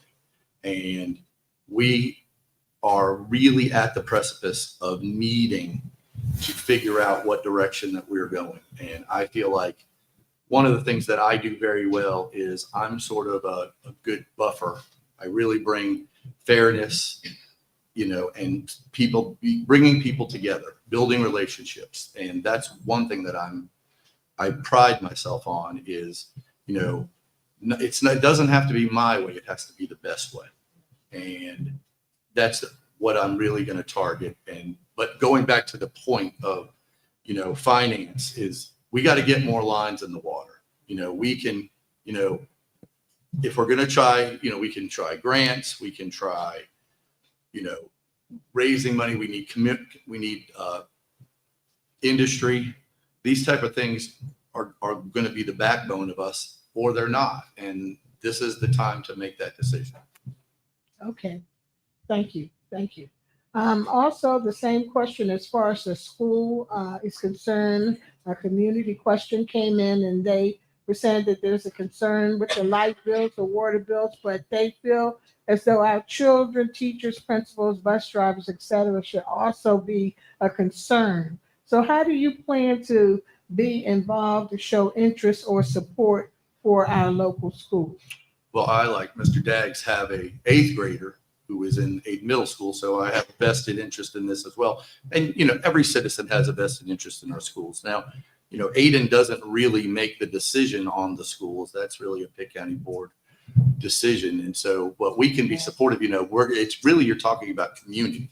You're talking about the parents and the students supporting the school as best they can, paying attention, being on top of, the things that need the school. When you start school, you get a list of the things that the teachers need, and that's what they need extra. And that's kind of going to fall on all of us. And so, it's just being more supportive of the community. And I think for the most part, I think Ayden does a pretty good job with that. So.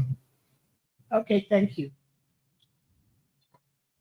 To Mr. Daggs, how familiar are you with the various activities sponsored by the Ayden Library? Also, that's a very good question.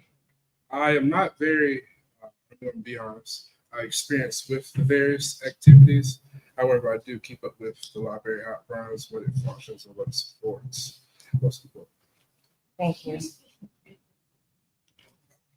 Hello. Okay. Testing.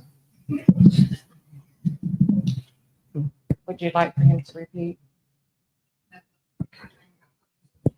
Thank you. Mr. Daggs, if elected, will you pledge to support the library by your participation in library activities and increasing its budget allocations in the annual town budget? Good question. Well, I pledge to support the Ayden Library. That's a very good question. I want to make this very clear, and I want everybody to hear me. I won't just pledge to support the Ayden Library. I'll pledge to support all businesses, not just some. I'll pledge to support all people, not just some. Thank you. Mr. Hefner, we're going to repeat the same questions for you as well.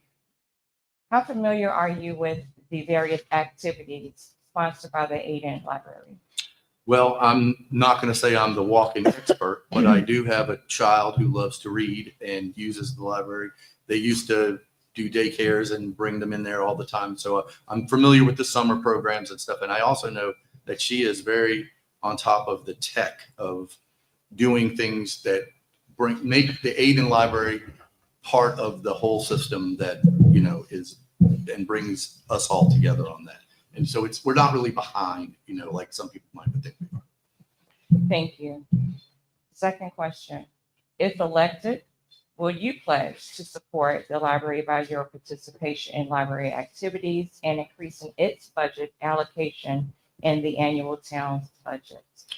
Well, I would certainly pledge my support to any, the library is a big part of the town for the students and the kids. And, obviously you're going to get my attention on that.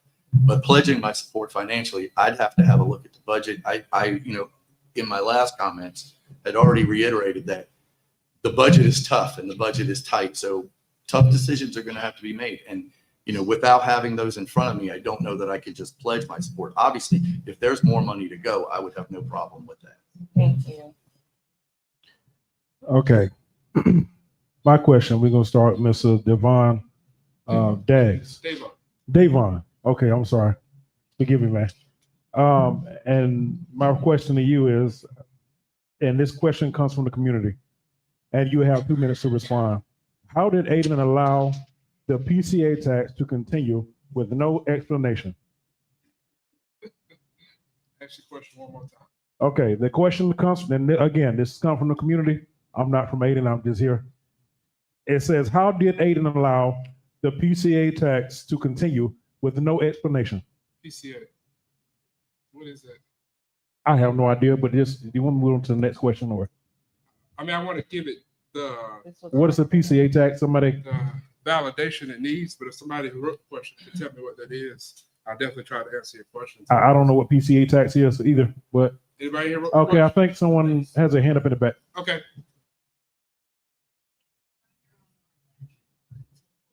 It's the writer on the electric. Power cost adjustment. Next question. Okay, next question. All right. Why? You want to answer it? Okay. Okay, one more time. All right. I'm gonna ask it again. How did Ayden allow now what was the acronym? Power cost adjustment tax to continue with no explanation. And you have 2 minutes. What did you say? All right. So why did they allow it to continue with no explanation? Yes. I'm gonna go and be honest with you. I can't answer that question because I don't know their reasoning behind why they did whatever it is that they decided to do. However, you got various resources in this room that you can reach out to that they would be willing to love to answer your questions. I'm sure they're very good at their job. I'm sure Stephen Smith would love to answer any questions you have. Okay. I guess I'll just move on to the next question since you got a little bit more time and you're not familiar. The second question I have, why? And this is from the community again. Why have nothing been done? Hold on. Why have nothing been done to repair the streets? Okay.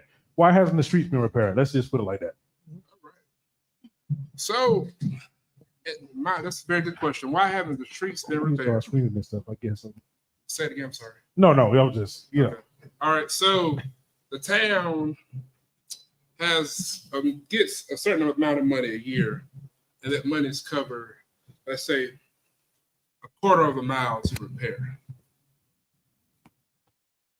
They pave that, repair that, and there's no money to do the rest. So when you ask why hasn't it been repaired or why hasn't it been fixed, I can only answer but so much. But I mean, if I was elected to be commissioner on this board, I would 100% have an answer for you because I would be in the know.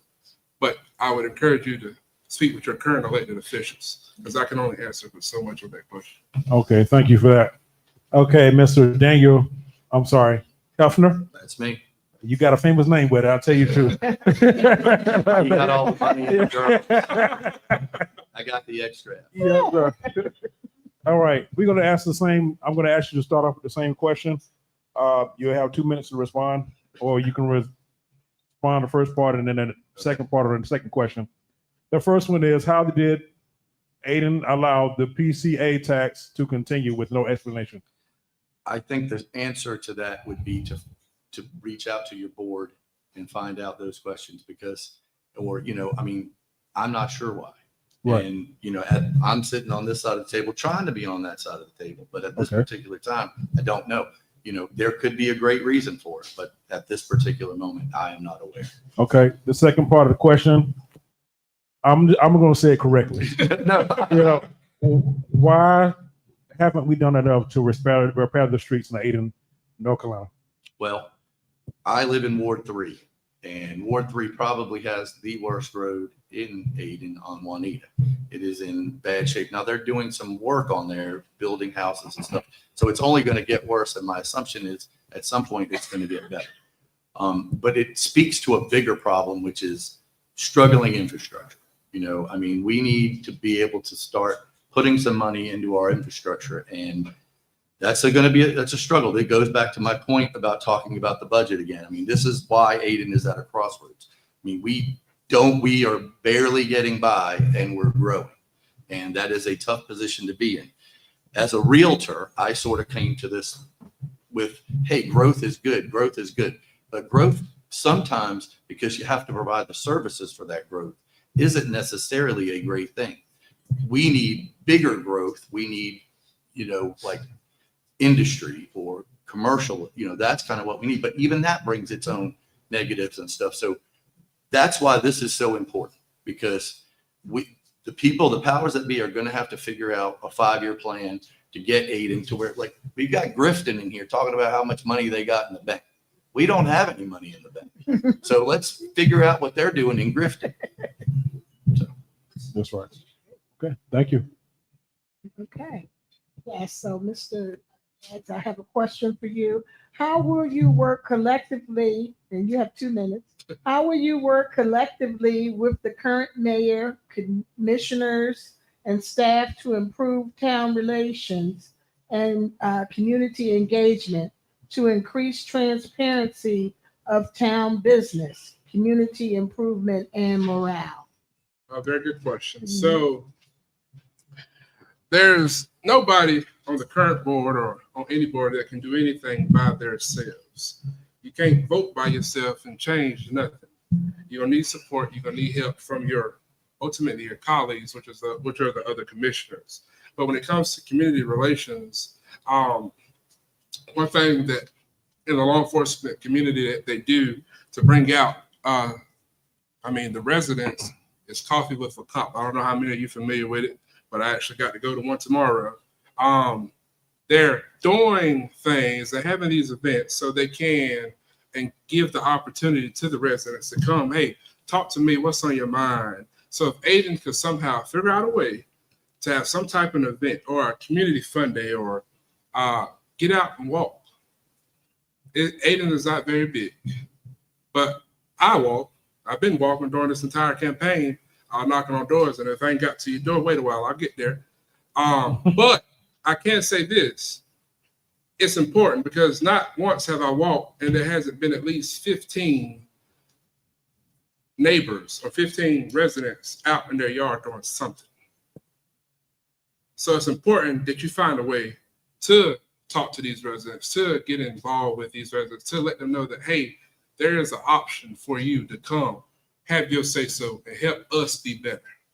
Because you're never told to learn, and it's important that you hear from the residents about their issues, about their concerns, and you validate them. You can't answer everything, and you can't fix every problem, but there is an answer, and if you don't know it, it's got to be found. Okay, thank you. Mr. Hefner, same question. And this is coming from the community also. You have 2 minutes. How will you work collectively with the current mayor, commissioners, and staff to improve town relations and community engagement, to increase transparency of town business, community improvement, and morale? Well, the good news is I found out that I'm not too old to learn because I'm sneaking up on old. So that's good. So this is a really important, this is kind of, what I do best is I build relationships. I make things, I find compromise and common ground. That's what I do. I'm on a fair bit of boards in which I usually consider my role is to bring people together, to, make ideas that don't mesh. I try to do that at my home, and sometimes that doesn't work, but, but, so it's just building trust. It's that, I'm not always going to be right, but I'm going to learn, and I'm going to try my best to make the fairest possible answer that I can get. And that is the best that I can do. And it, it's tricky though, it's like you want to, That's all right, buddy. I find that mic drop. I will throw it down. That's a whole nother, that's for karaoke. So, everybody that tells me stuff, I take it in, I chew on stuff. I'm not a quick decision. I make quick decisions in my life, but I'm going to take it all and I'm going to put it in the pot and I'm going to stir it around and, come up with a great idea or the best idea. And you're not always going to agree with what I do, but I want you to understand why I do it. And I am an open book for that. Okay, thank you. Thank you. Mr. Daggs, Yes. what do you see as the top 3 issues facing our town council in the next 4 years?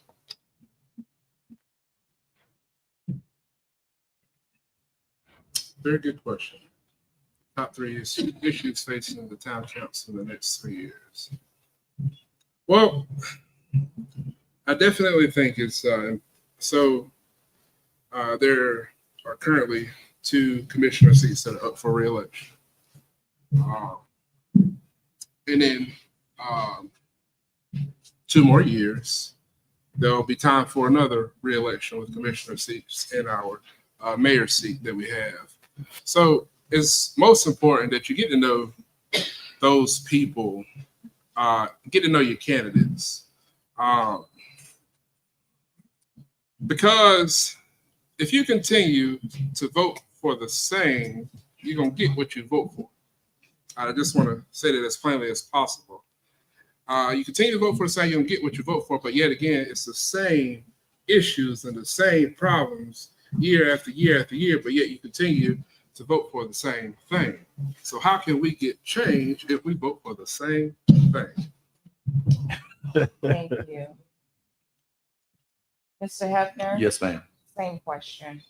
What do you see as the top 3 issues facing our town council in the next 4 years? Well, I see budget, obviously, which has been something that I've reiterated a few times. I think that, we really need to focus on, thinking more long-term. I think that, it's really easy to blame, why haven't we been doing that? Greenville's growing, Winterville growing, but, you're just getting by, so we really need to figure out a way to start planning a little better in the future. Second would be infrastructure. I think, just basic infrastructure, roads, electricity, sewer, those are things that are going to be paramount to having, it's like we got to have the base before we can start really thinking about growing. And our base it needs some work, and we're going to all have to work together to do that. And I think that I don't believe, as Mr. Daggs does, that it needs a complete change. I just think it needs some fine tuning. And I would like to be the grease of the wheels to make that fine tuning happen. And then, I think everybody pulling in the same direction would be paramount as well. It would be a really, there's a lot of, you've got staff, you've got the mayor, you've got the commissioners, you've got business, we talk about pulling it together, but I think we need to work on pulling together a little bit more. And that hopefully would be something that I could help with. Thank you. Okay. All right. Again, I'm gonna try to do the best I can reading the cards. All right. I guess this is a 2-part question from one person. You're gonna have 2 minutes. I guess if you want to, you can spend the first minute dealing with the first aspect of the question, and then the last part of the 2 minutes just deal with the second part of the question. but I guess the question said, why is it so hard to get in touch with those who serve? And the second part of the question is, God, what is being done to cope with energy from Duke and rising insurance rates? Okay, whichever one you want to start with, man. Okay. You got 2 minutes, bro. Oh, I'm gonna do the first minute with the first question. Can you read the first? Okay, the first one. Why is it so hard to get in touch with those who serve? I guess the people in charge. Okay, that's fine. I'll try to answer your question to the best of my ability. Our current commissioners, mayor, and we just had a transition with the town manager, and our town clerk just resigned. Why is it so hard to get in touch with them? Go ahead, ask them. You can catch up. I'm serious. I'm so serious. You're really going to have to ask them. I know one thing. I mean, if you call them, their numbers are public information. It's on the website.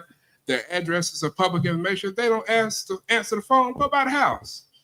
I'm not saying go start no trouble now, but I'm saying go by their house. They are serving you. That's why you elected them.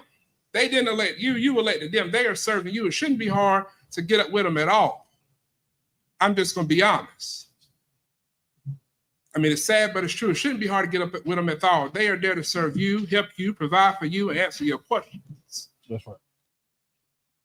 Second part of the question, what has been done to cope with energy from Duke and rising insurance rates? What has been done? Another question you're going to have to ask them. What has been done? I'm just being honest. You're going to have to ask them what has been done. They're great questions. You ask them to two people that's trying to get on the board. I'm just being honest. You ask them to two people that's trying to get on the board that are not on the board. But they're good commissioners. You got a mayor, a town manager, an interim clerk over there, an HR officer. Talk to them. If they don't answer the phone, go by there and see them. That's right. I mean, it's imperative that the citizens of Ayden is heard. It's imperative that the citizens of Ayden is validated.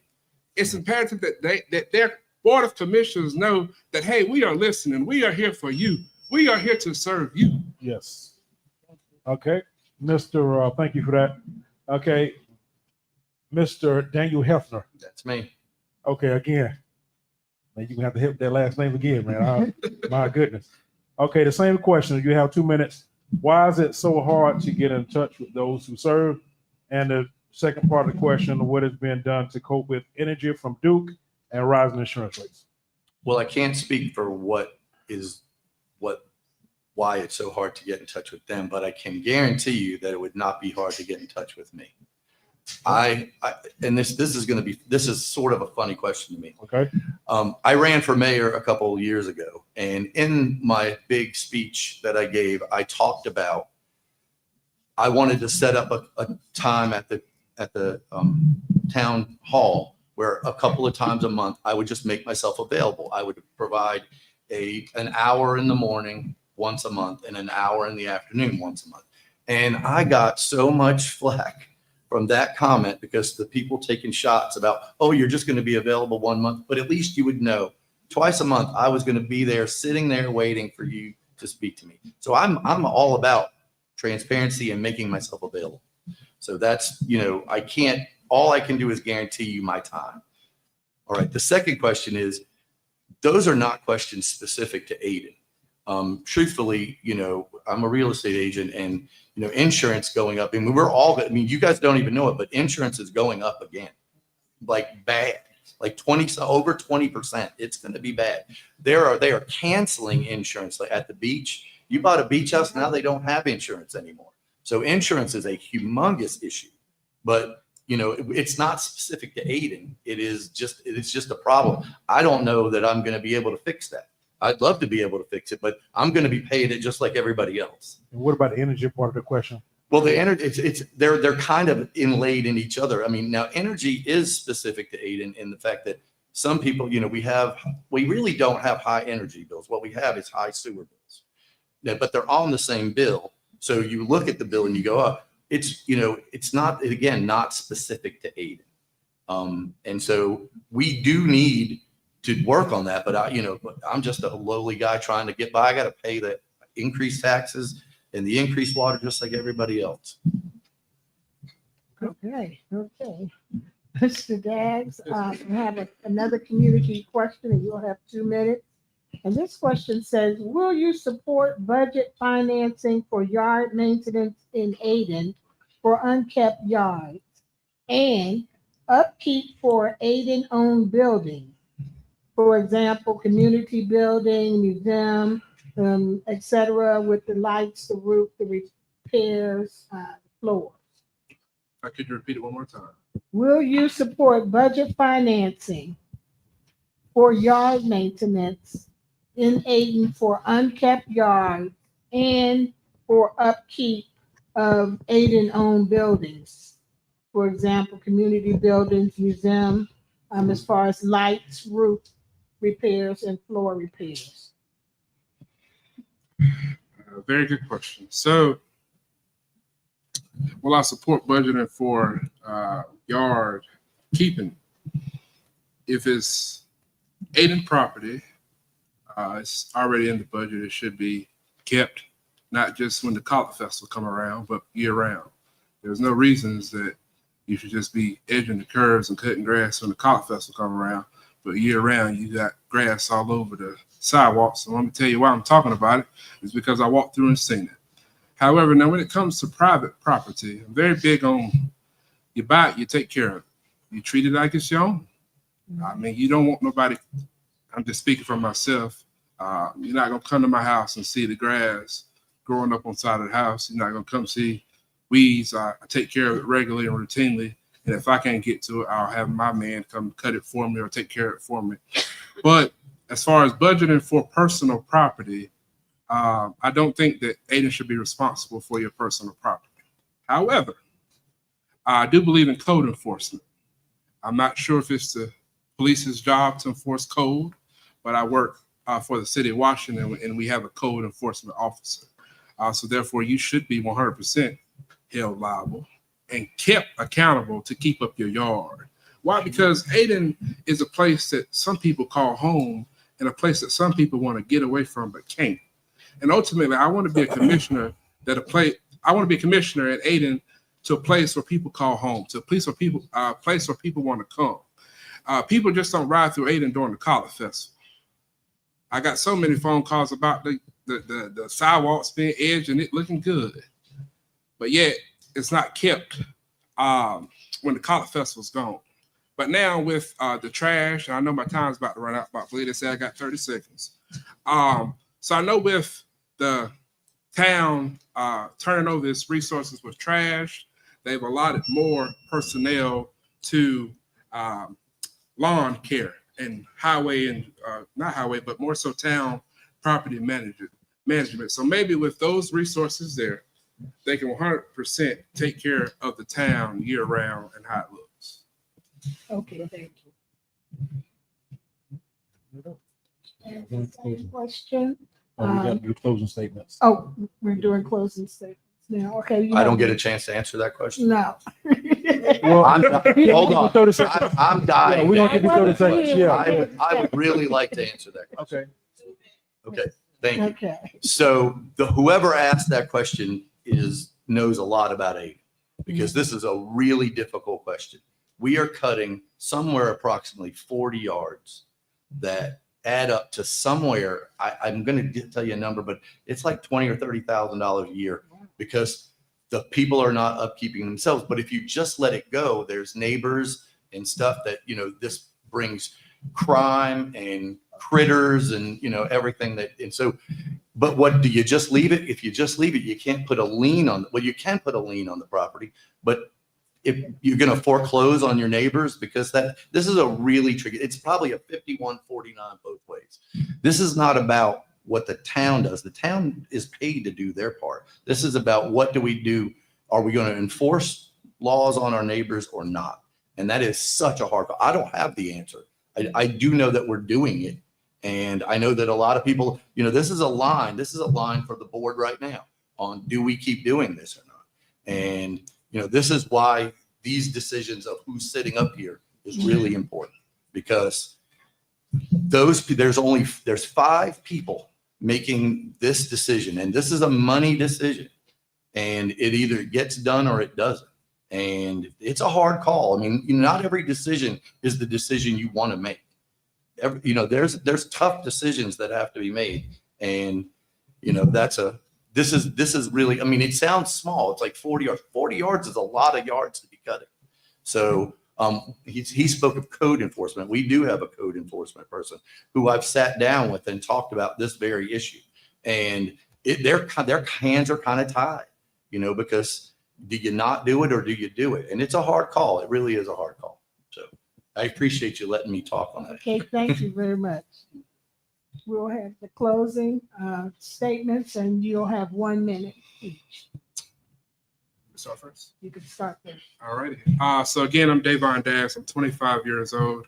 I'm not backed by status. I'm backed by purpose. I'm not invested in the title of commissioner. I'm invested in the people that live in this city, the people that live in this town. I want this town to be a place where people want to come, a place where people want to call home. I want this town and this board, and when you elect, whether it's me or him, hopefully it's me, when you elect that person, I want to see change happen. I'm tired of the old politics. It's time for action, not talk. All right. I just want to thank everybody for being here and listening to us and taking the time and asking good questions. And, one thing I really understand is the scope of my job. My job is I represent Ward 3, but I also represent the whole town of Ayden. And what you will get from me is fair. You may not agree, but you can always come up to me. I am as transparent as I can possibly be. I take the conversation we have, because you might not like what I say, but I'll say it again and again. And I'll follow through and give you my best. And you've heard me mention this a couple times, but it's a crossroads. We really need it. These people here are making really big decisions for everybody. And do you want an adult in the room or do you not? And that's not an age disparity at all. That's just who can make the decisions. And these are tough decisions. And what you heard me about the last thing, it's not always going to be easy, but you got to weigh your decisions and make the best decision you can. Thank you very much.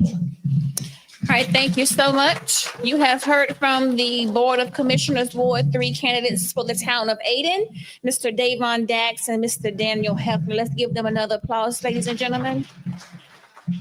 I'm not asking questions.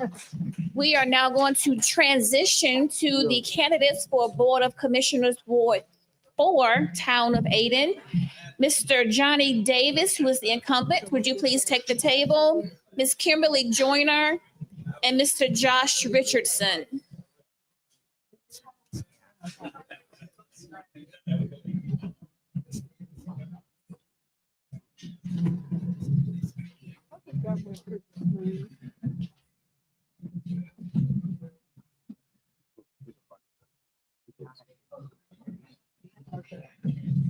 And we are going to ask the candidates to please speak into the mics so that your voice will project to the audience.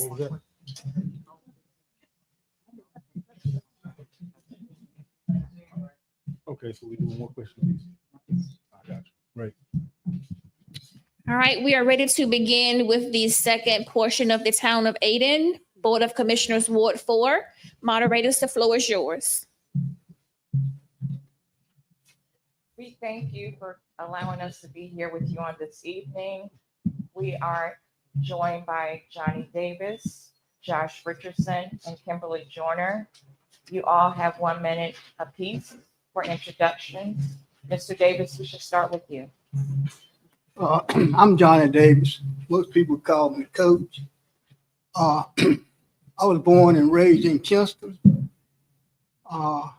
Graduated from Fayetteville State University. Started working in 1968 at South Ayden High School. See a couple of my students in here now. Been married to the same woman for 55 years.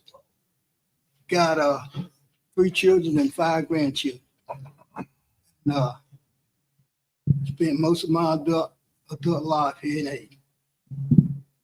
And if I'm reelected, I'll try to do the very best that I can do. And that's all that you can do your best. Thank you. Thank you. Mr. Richardson?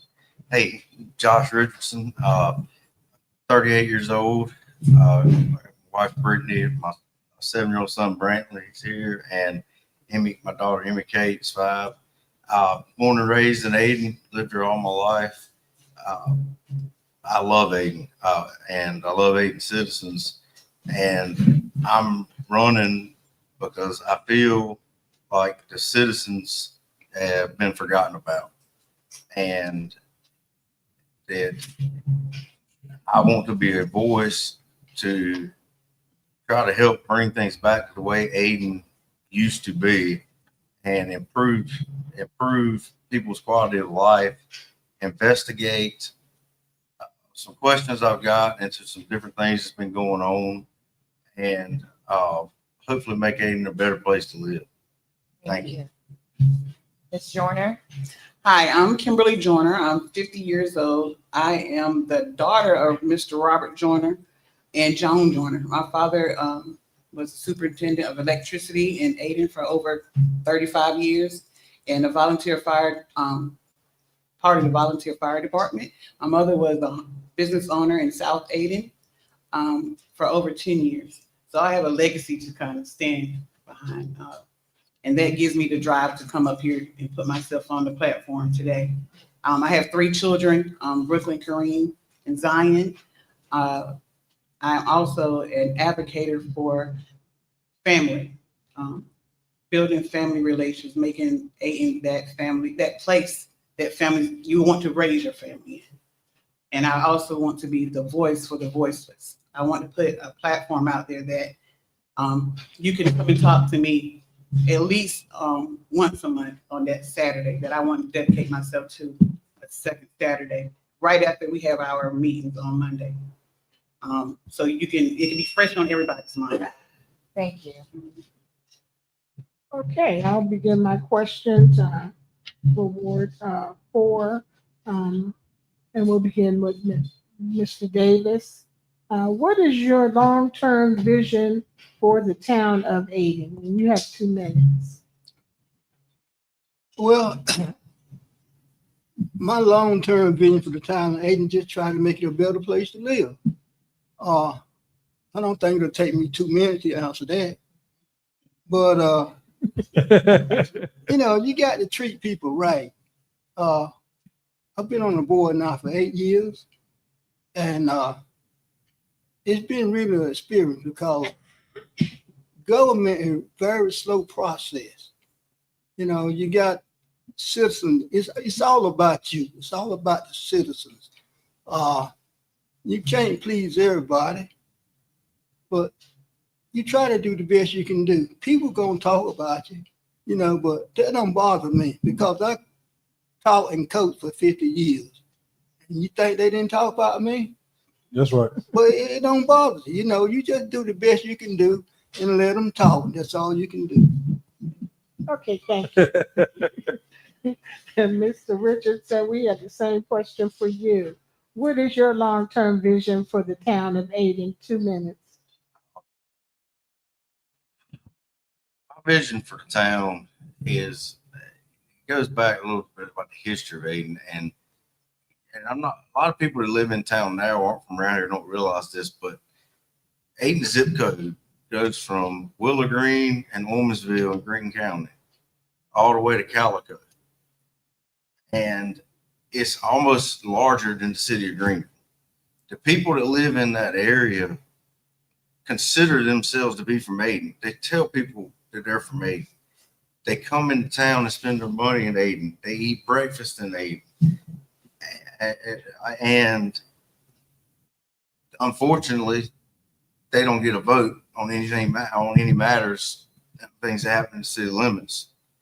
I don't know a way of fixing that, but I would like to orchestrate more of a county, an ETJ and even beyond approach to bring Ayden together and help develop what the vision is going to look like 10 years from now as growth expands out.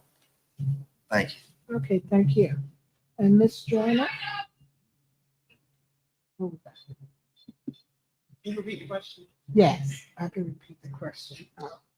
What is your long-term vision for the town of Ayden? My long-term vision would be togetherness.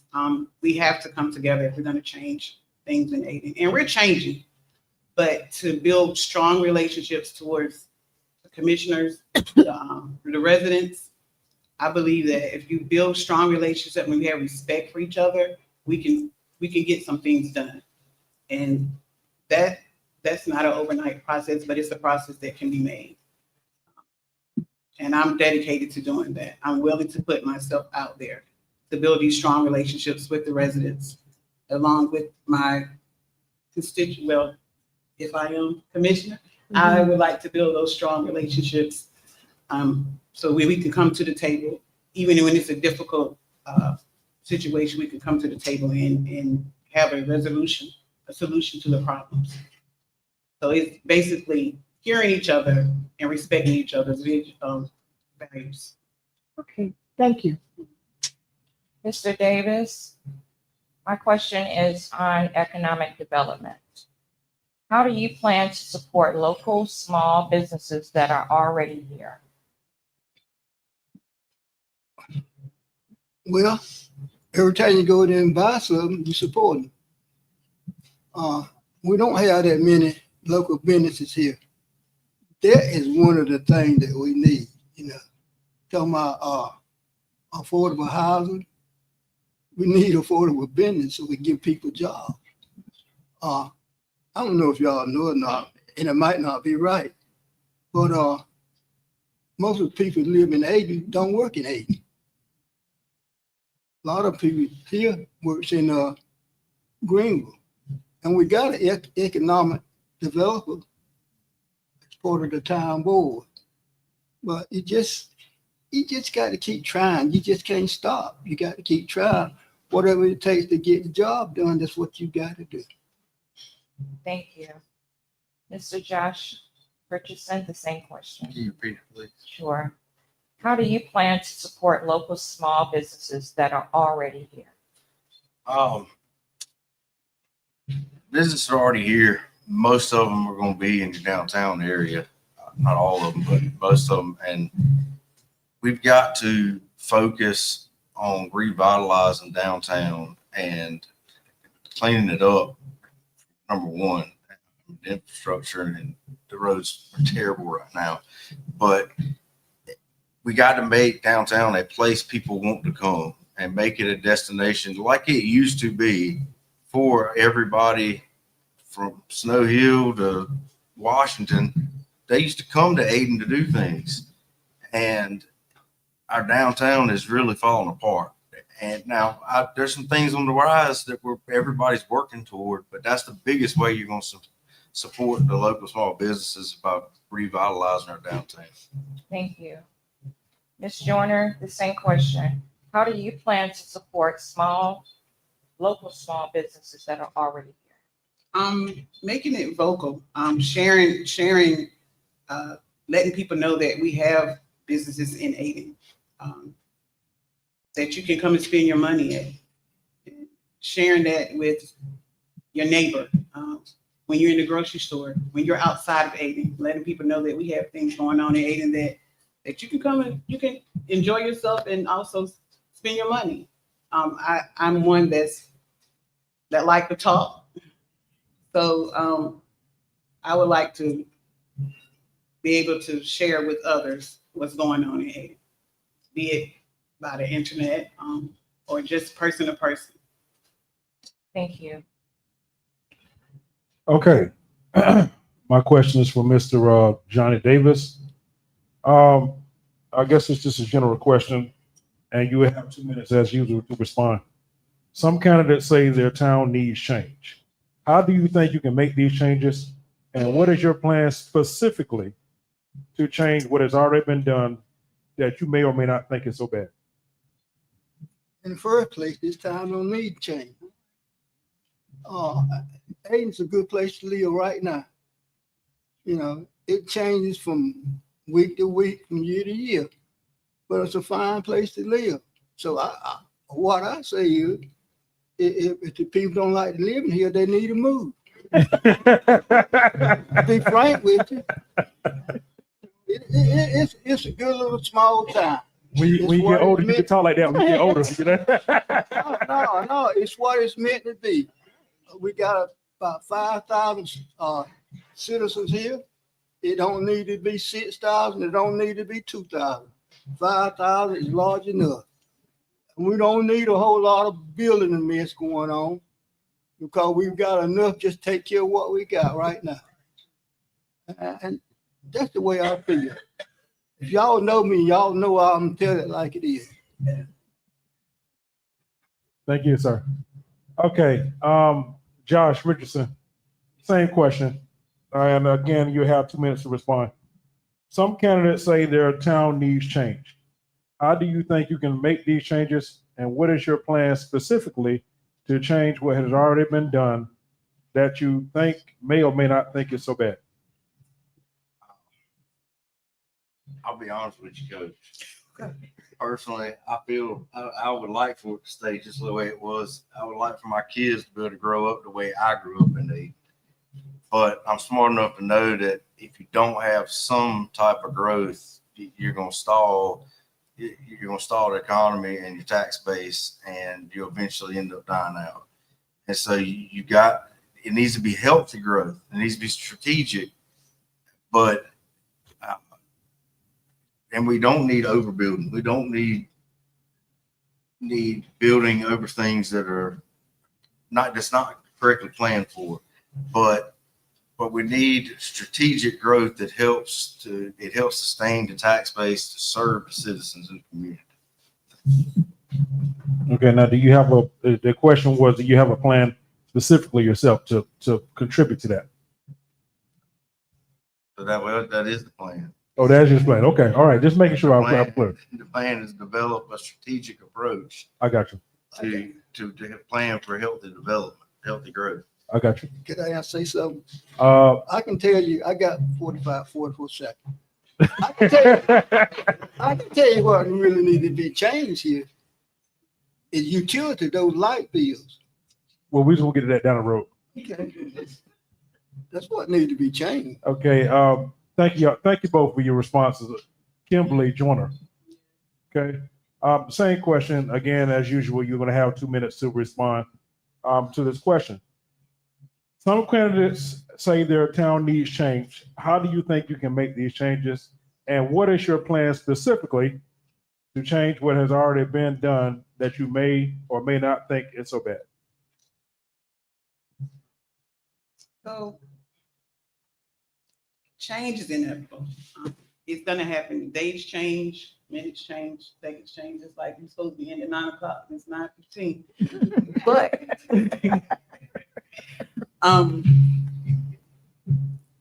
my place, I feel that is to bring it to the people, bring information to people. I am an information person. I like to know. I'm in the knowing business. I want to know what's going on, and I want to be the one to deliver it to the residents. That's my platform, is to deliver to the people. So, because when you go up there and you have your 2 minutes, I think, maybe it's 3, and you speak, and people be wanting a response from the commissioners, and that's not policy. I would like to be that person to be the response on that following Saturday. So when you didn't get that answer, I can give you more of an answer, or close to an answer, so you can feel that you were heard. And I believe in being consistent and being that second Saturday. That's the consistency I would like to give to the people, to let them know that I'm here, I'm listening, and I want to be a part of whatever your problem is. I want to be a part of your solution. Thank you. Okay. So at this time, we will give each candidate 1 minute to do their closing. And we will start with Mr. Johnny Davis. I just want to tell all the people, need your vote. I want your vote. And these two guys here, I remember them from high school. But I just want to say to them, they're going to have to wait 4 more years. Thank you, Mr. Davis. Mr. Richardson. Boy, this guy here, boy. You have 1 minute.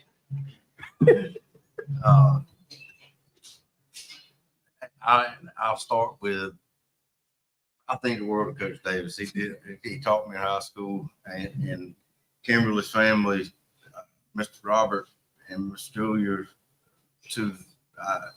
Julia was at the high school, and Mr. Robert, my granddad thought the world of him. I always had. I'm running because I think I've got the qualifications, and I can bring some things to the table that Ayden's missing right now. And I think Ayden needs some change on the leadership level from where it's currently at. And I appreciate everybody voting and give me a shot to try to straighten some stuff out. Thank you. Thank you. Ms. Kimberly Ward, Joyner, you have 1 minute. So first of all, I want to solicit that everyone register to vote if you're not registered to vote. When you go behind that little curtain, that's your decision. But think of me. I have deep roots. I have deep roots in Ayden. I went to all 3 schools. My children are been raised in Ayden. They attend Ayden Middle School. I love Ayden. I left Ayden and came back. So you gotta love it to come back. And in that process of coming back, I had to stand on some things that I probably didn't think I didn't have to stand on, but with me standing on it, it gave me the vision and the drive to put my name on that ballot. And if I put my name on the ballot, I say vote for Kimberly Joyner. And I respect both of these gentlemen. But at the same time, this is a race. And we have one winner. And in that, I just want to say thank you all for coming out tonight, and I appreciate you. Thank you. Thank you so much. You have heard from the candidates for Board of Commissioners Ward 4, incumbent Mr. Johnny Davis, Kimberly Joyner, and Josh Richardson. Would you please give them another hand? Thank you so much. Thank y'all for that. We are now going to transition into our final race for tonight. That will be the Board of Commissioners Ward 5. We have 3 candidates that will be coming to the table. We have the incumbent, Ms. Sarah Parker Connor, Ms. Pamela Lockamy, and Mr. Benjamin Rollins. Would you please come to the table?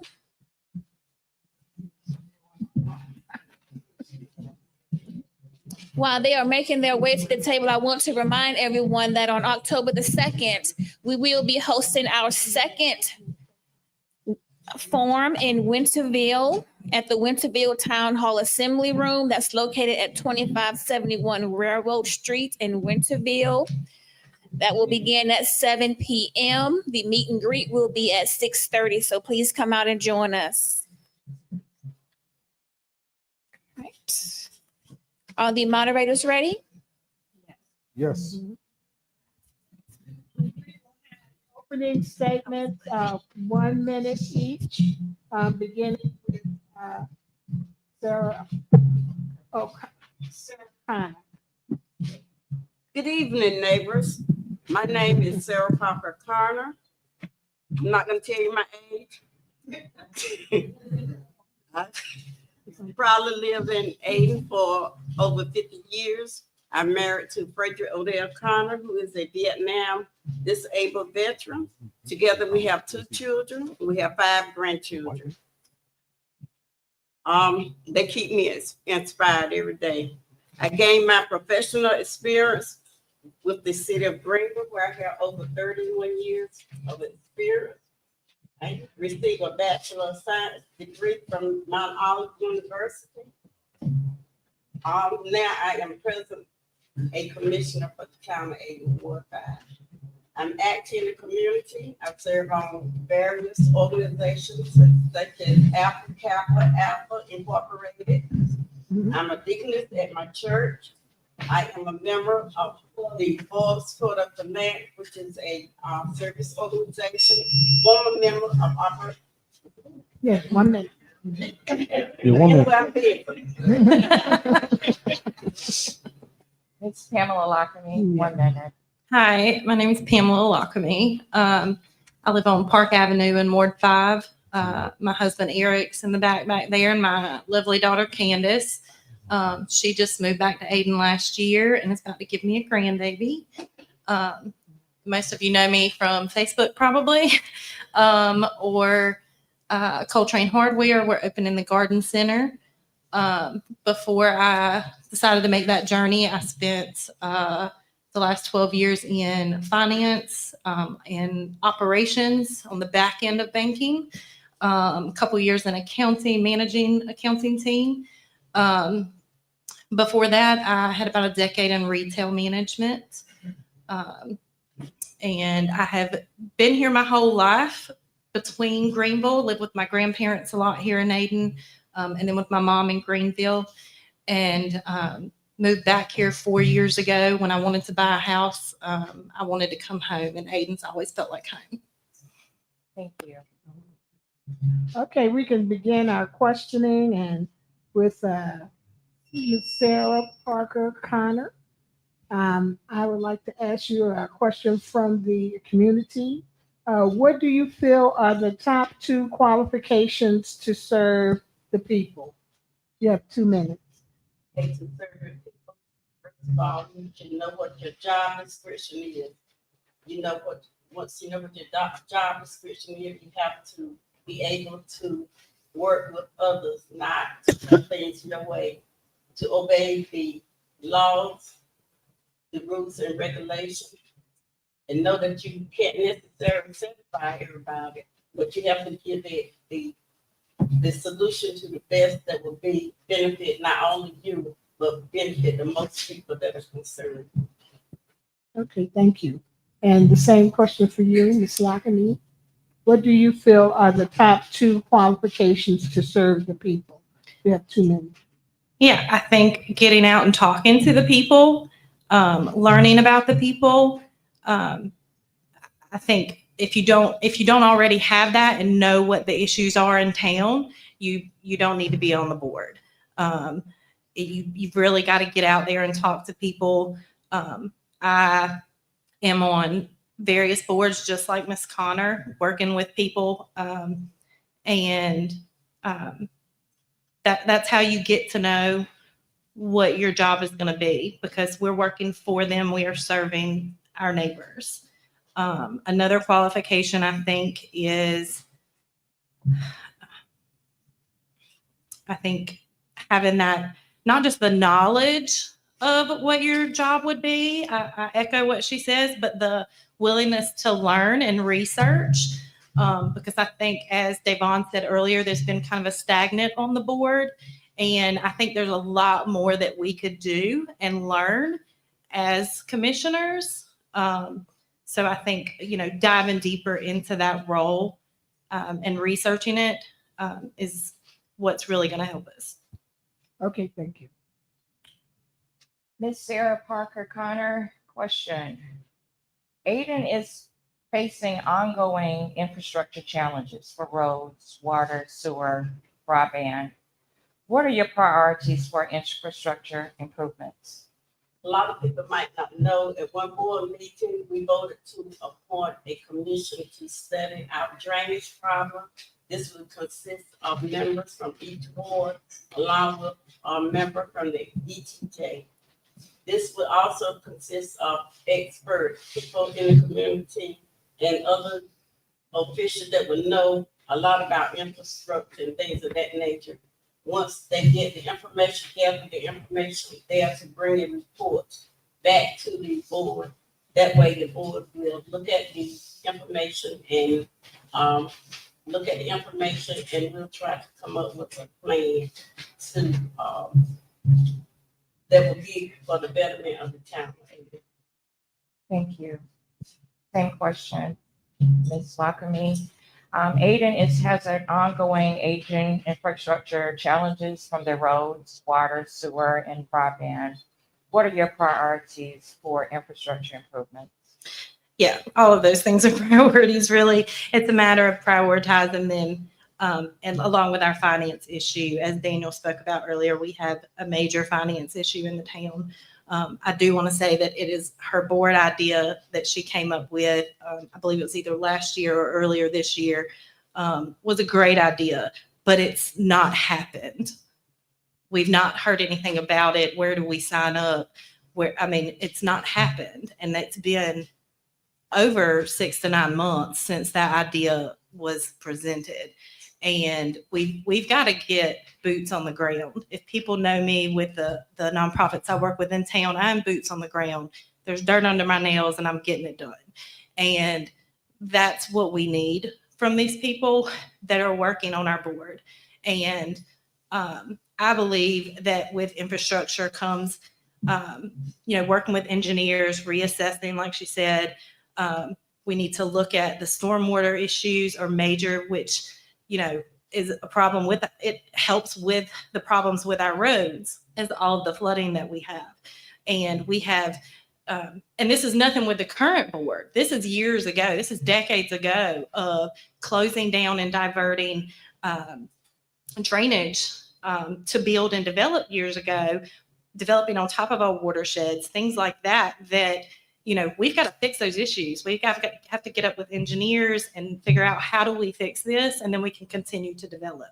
Then we won't have road issues quite as much. So that's where I'm at with that. Thank you. Yes. Okay. My question is for Ms. Sarah Parker Connor. Okay, the question comes in as what do you think your leadership has done to help with the successful advancement of the town of Ayden? And again, as usual, we have 2 minutes. Okay. My leadership, we had one example, we had a crime issue in the area that I live where gun violence. I brought the neighbors together, we combined with the police force and the property owners, and through our efforts, working together with the police department, the renters, and the neighbors, we were able to get the perpetrators out of the area, and the area is safer. The police department also brought in additional lighting. They brought in extra camera, and they worked together with the police department in another neighboring city to get that problem solved, to working together with the resources that we have and put it to this. Okay. Thank you for that. Ms. Pamela Lockamy. Mm-hmm. Okay, I said it right the first time. Okay, the same question to you, and again, you have 2 minutes. What do you think your leadership has done to help with the successful advancement of the town of Ayden? Well, I haven't worked with the leadership yet. From what I've seen in the last 4 years, I know that their focus has been on industry. I don't think that is the proper focus that we need. I don't think we need a bunch of big corporate industry here. We've got finance issues. We're on a state watch list. That's not very successful. The utility rates, and there's nothing we can do about riders and stuff. That's the state issue. There's nothing we can do about that. That's your voting on state issues. But we can do other things to bring money to this town, and they're not getting it done. They're worried about, I don't know if you've seen, there was a strategic planning for economics done as far back as I could find was 2017 with electricities, and they're great nonprofits, our co-op for our electrics, but they work with big industry. They don't work with small downtown businesses. We want to bring business into downtown. I'm working with the Downtown Main Street program. I work with Chamber of Commerce, and I'm trying to come up with ways, working with those groups, to help our town succeed more in town, to bring more jobs into town, to bring us more places to shop in town. I'd like a clothing boutique to shop in town. I mean, there's different things that we could bring into this town. And with that goes in with infrastructure is, we can bring that down Lee Street into South Ayden where it used to be, and no one's been working on that. From what I can find, what I've been looking at the last 7 years at least, is they're just working on that railroad park out there. And that's all our money has been going to with economic development. We've been given little nonprofit things, yes, sponsorships, but all that quit this year, y'all. They took it all away. They're not given to Chamber. They're not given to Downtown Main Street. They're not given to Collar Festival. They're not given to things that are culturally part of our heritage in this town. They've stopped. Thank you. Thank you. Thank you. Okay, I have the question from the audience for Sarah Parker Connor, especially in line with all the work that she does with the police department. This question should be very relevant. What is your plan to ensure our police department has the funding it needs for staffing, training, and equipment? I must say we have one of the finest police departments in the state, in this nation. I usually go to their police meeting every month. I might have to miss, but just cannot designate just police department. You would have, I would look at the whole board of the whole budget to see what could be properly appropriated. Anything that if we have the funds available, I would certainly support as funds become available. Not taken from one and given to another. I would be sure that all departments are funded equally according to needs and according to what the budget will allow. Okay, thank you. And the same question for Ms. Lockamy. And if you could include, if you support initiatives to increase officer pay and retention. The question was, what is your plan to ensure our police department has the funding it needs for staffing, training, and equipment? Absolutely. 2 minutes. Absolutely support them. As Sarah says, they are a great department. We have a great police department here. I wouldn't get through a parade without them. But in order to support them, again, it comes back to the finance issue that we have. Being on the state watch list, we've got to make sure the last budget that was passed, I'm going line through line, and that's what every one of these commissioners need to do, is it needs to be going line through line. We need to know, what do we need to keep? What is going to be most efficient for us, so that we know what monies we have to give to them and what monies we have to give to fire. And, there are line items on there that I've questioned, and I call the finance manager and ask, what is this? Can you explain this to me? What does this mean? Because it's vague. It just says contracts. I don't know what that means. What contracts are we paying for? And if you look at reports from staff, there are some departments that are on it, man. If you look in the sunshine list on the minutes with their staff departments, some of the departments are so detailed, like probably a little too much. But there are some departments that give you much of nothing. And, what are you spending your money on? Because if I'm not seeing nothing, maybe that could go to the police department. But yeah, I'm fully on with supporting them and ensuring they get what they need. And I'm with that with other departments, with water, with electric. If it's a need and they're asking for it, we need to figure it out. And currently we don't have money, but there's a long-term way, and there's also things that we could probably cut. But until I'm on that board, I can't see the details. I've asked for details, and I can't get every line item for every department. That would be insane if I knew every little bolt the utility department asked for and paid for. But we need more than what's in that agenda that we're shown. I can't say more on what I would do without seeing all of that, and I got to get on the board to see it. Okay, thank you very much. Thank you. Now we're going to have our wrap up with our candidates, who will have 1 minute apiece to do their closing. We'll start with you, Ms. Sarah Parker Connor. Okay. Thank you all for coming tonight. Thank you for your patience staying until we're almost finished. Only thing I can say, I am like Nehemiah. I am doing a good work. I cannot come down. If you don't believe me, just turn to my Facebook page. I am here, there, and everywhere.